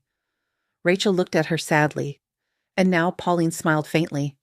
Now I think I was trying to pour water into someone who refused to stop setting himself on fire. The silence afterward felt strangely peaceful. Not empty, resolved. Over the next few months, Pauline's life continued expanding quietly. No dramatic transformation montage. No sudden miracle romance. Just steady healing. Morning coffee by the lake. Client meetings that energized her instead of drained her. Long walks without anxiety sitting permanently in her stomach. She even started laughing differently. Freely. Rachel noticed first. You sound lighter. Pauline smiled while organizing fabric samples inside her studio. I feel lighter. And she meant it. Because for the first time in years, Pauline's emotional energy belonged entirely to herself. Not managing Caleb's moods, not preventing conflict, not shrinking herself to maintain peace. Just living. One Friday evening, Rachel dragged Pauline to a rooftop wine bar in Manhattan after finishing a major project together. You need human interaction outside throw pillows and trauma recovery, Rachel declared. Pauline laughed. Are you saying I'm boring now? I'm saying you've spent a year rebuilding your nervous system. Maybe let a man buy you a drink before you become a forest witch permanently. The rooftop overlooked glittering city lights while jazz music drifted softly through warm spring air. For the first time in forever, Pauline felt beautiful again. Not because anyone told her she was, because she finally existed outside survival mode. At one point, a man near the bar smiled at her politely, tall, warm eyes, silver wedding band absent. Pauline surprised herself by smiling back instead of panicking internally. Rachel nearly choked on her wine watching it happen. Oh my God, she whispered dramatically.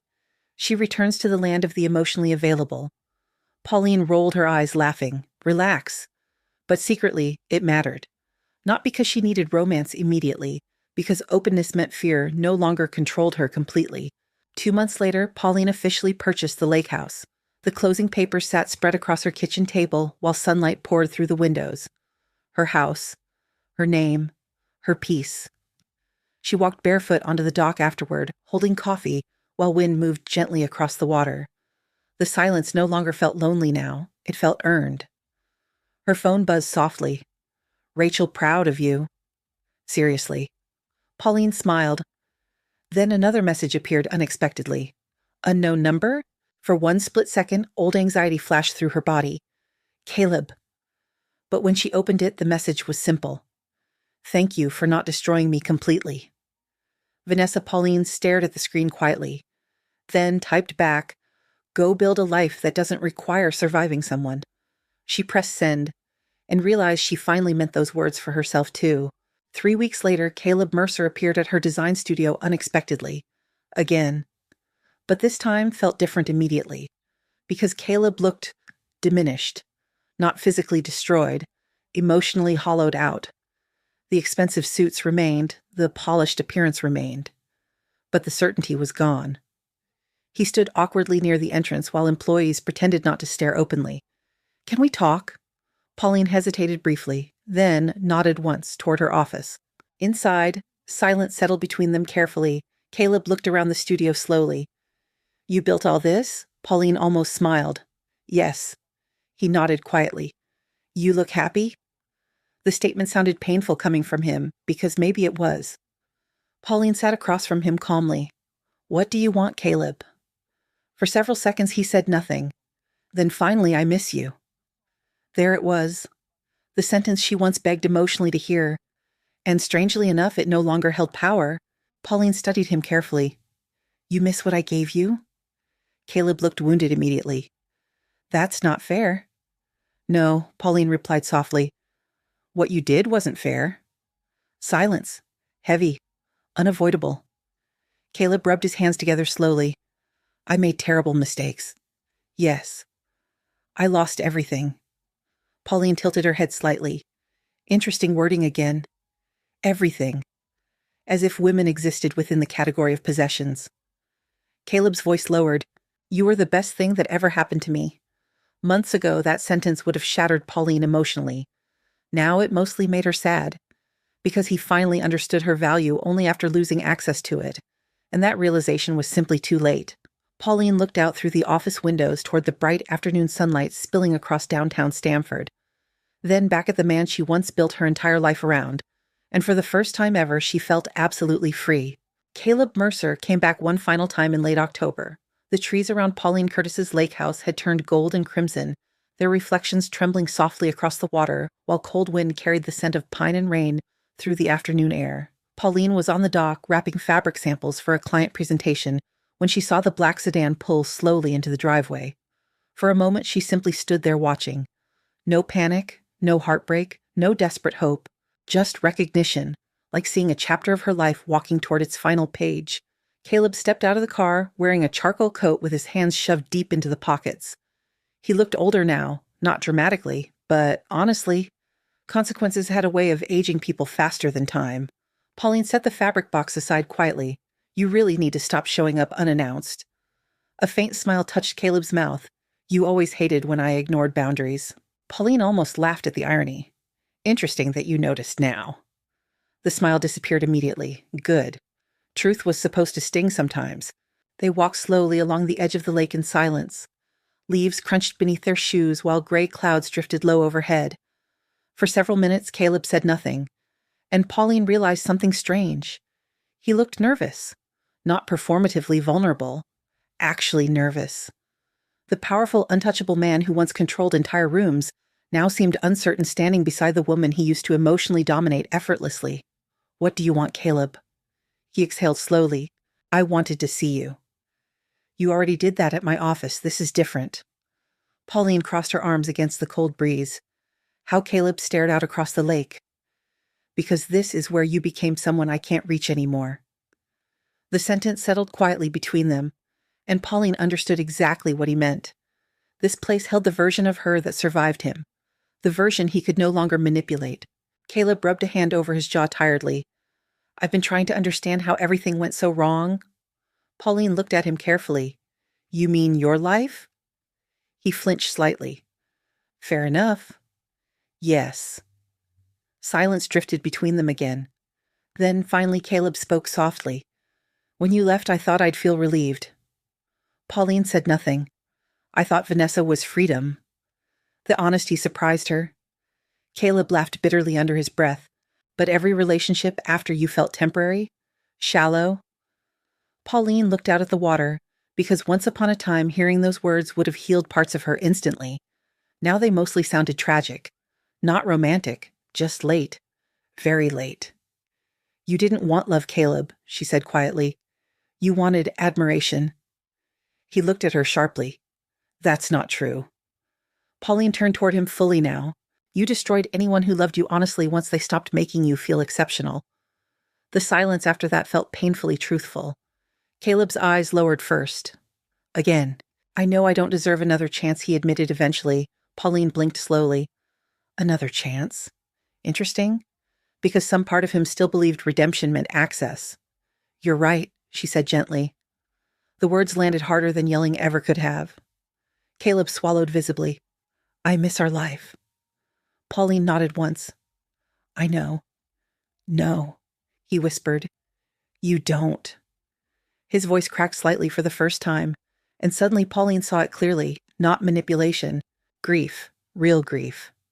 Not necessarily for her alone, for himself, for the man he could have been if he hadn't spent his entire life consuming people emotionally to fill emptiness inside himself. I wake up every morning now, Caleb admitted quietly, and there's nobody left who believes I'm a good person. Pauline's chest tightened unexpectedly, because despite everything, some part of her still mourned him humanly.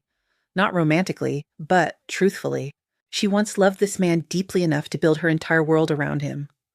Watching him collapse emotionally wasn't satisfying, just sad. You could have had a beautiful life, she whispered. Caleb looked at her immediately. We did have one. No, Pauline corrected softly. We had the potential for one. That distinction mattered, because real love required honesty, and Caleb spent years lying to everyone, especially himself. Wind moved softly across the lake while sunlight briefly broke through the clouds. Caleb stared at Pauline carefully. You really don't love me anymore. The question sounded almost childlike. Fragile. Pauline thought carefully before answering, because he deserved honesty now too. I'll probably always love parts of who you were to me, she admitted softly. Hope flickered across his face instantly. Then she continued, but I don't want you back. The hope died quietly, and strangely enough that hurt Pauline too.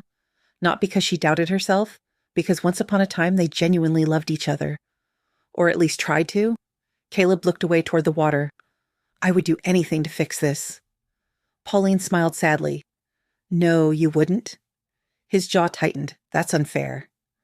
No, she replied calmly. You just finally met a consequence you can't charm your way out of. That truth settled hard between them, because Caleb Mercer spent his entire life believing enough charisma could repair any damage eventually, but some losses become permanent specifically because they arrive too late. You know what the worst part is? Caleb asked quietly. Pauline stayed silent. You leaving didn't destroy me? She frowned slightly. Then what did? Caleb laughed once without humor. Realizing you became happier after me. The honesty of that sentence cut deeper than either expected, because it exposed the core truth underneath everything. Pauline was never supposed to survive him fully. She was supposed to remain wounded enough to keep proving his importance emotionally forever. Instead, she healed, and nothing terrified insecure people more than the realization they were no longer needed. Pauline stepped closer slowly. Losing me was the consequence, Caleb. He looked at her silently, not the punishment. Emotion moved visibly across his face then. Pain, regret, understanding. Too late understanding. The dangerous kind. Because clarity after destruction changes nothing except the amount of guilt attached to memory. Caleb closed his eyes briefly. I really did love you. Pauline nodded gently. I know. And she believed him. That was the tragic part. People like Caleb often did love others in the only broken ways they understood how, but love without accountability eventually becomes destruction anyway. The sun began setting slowly behind the trees, spilling gold across the lake.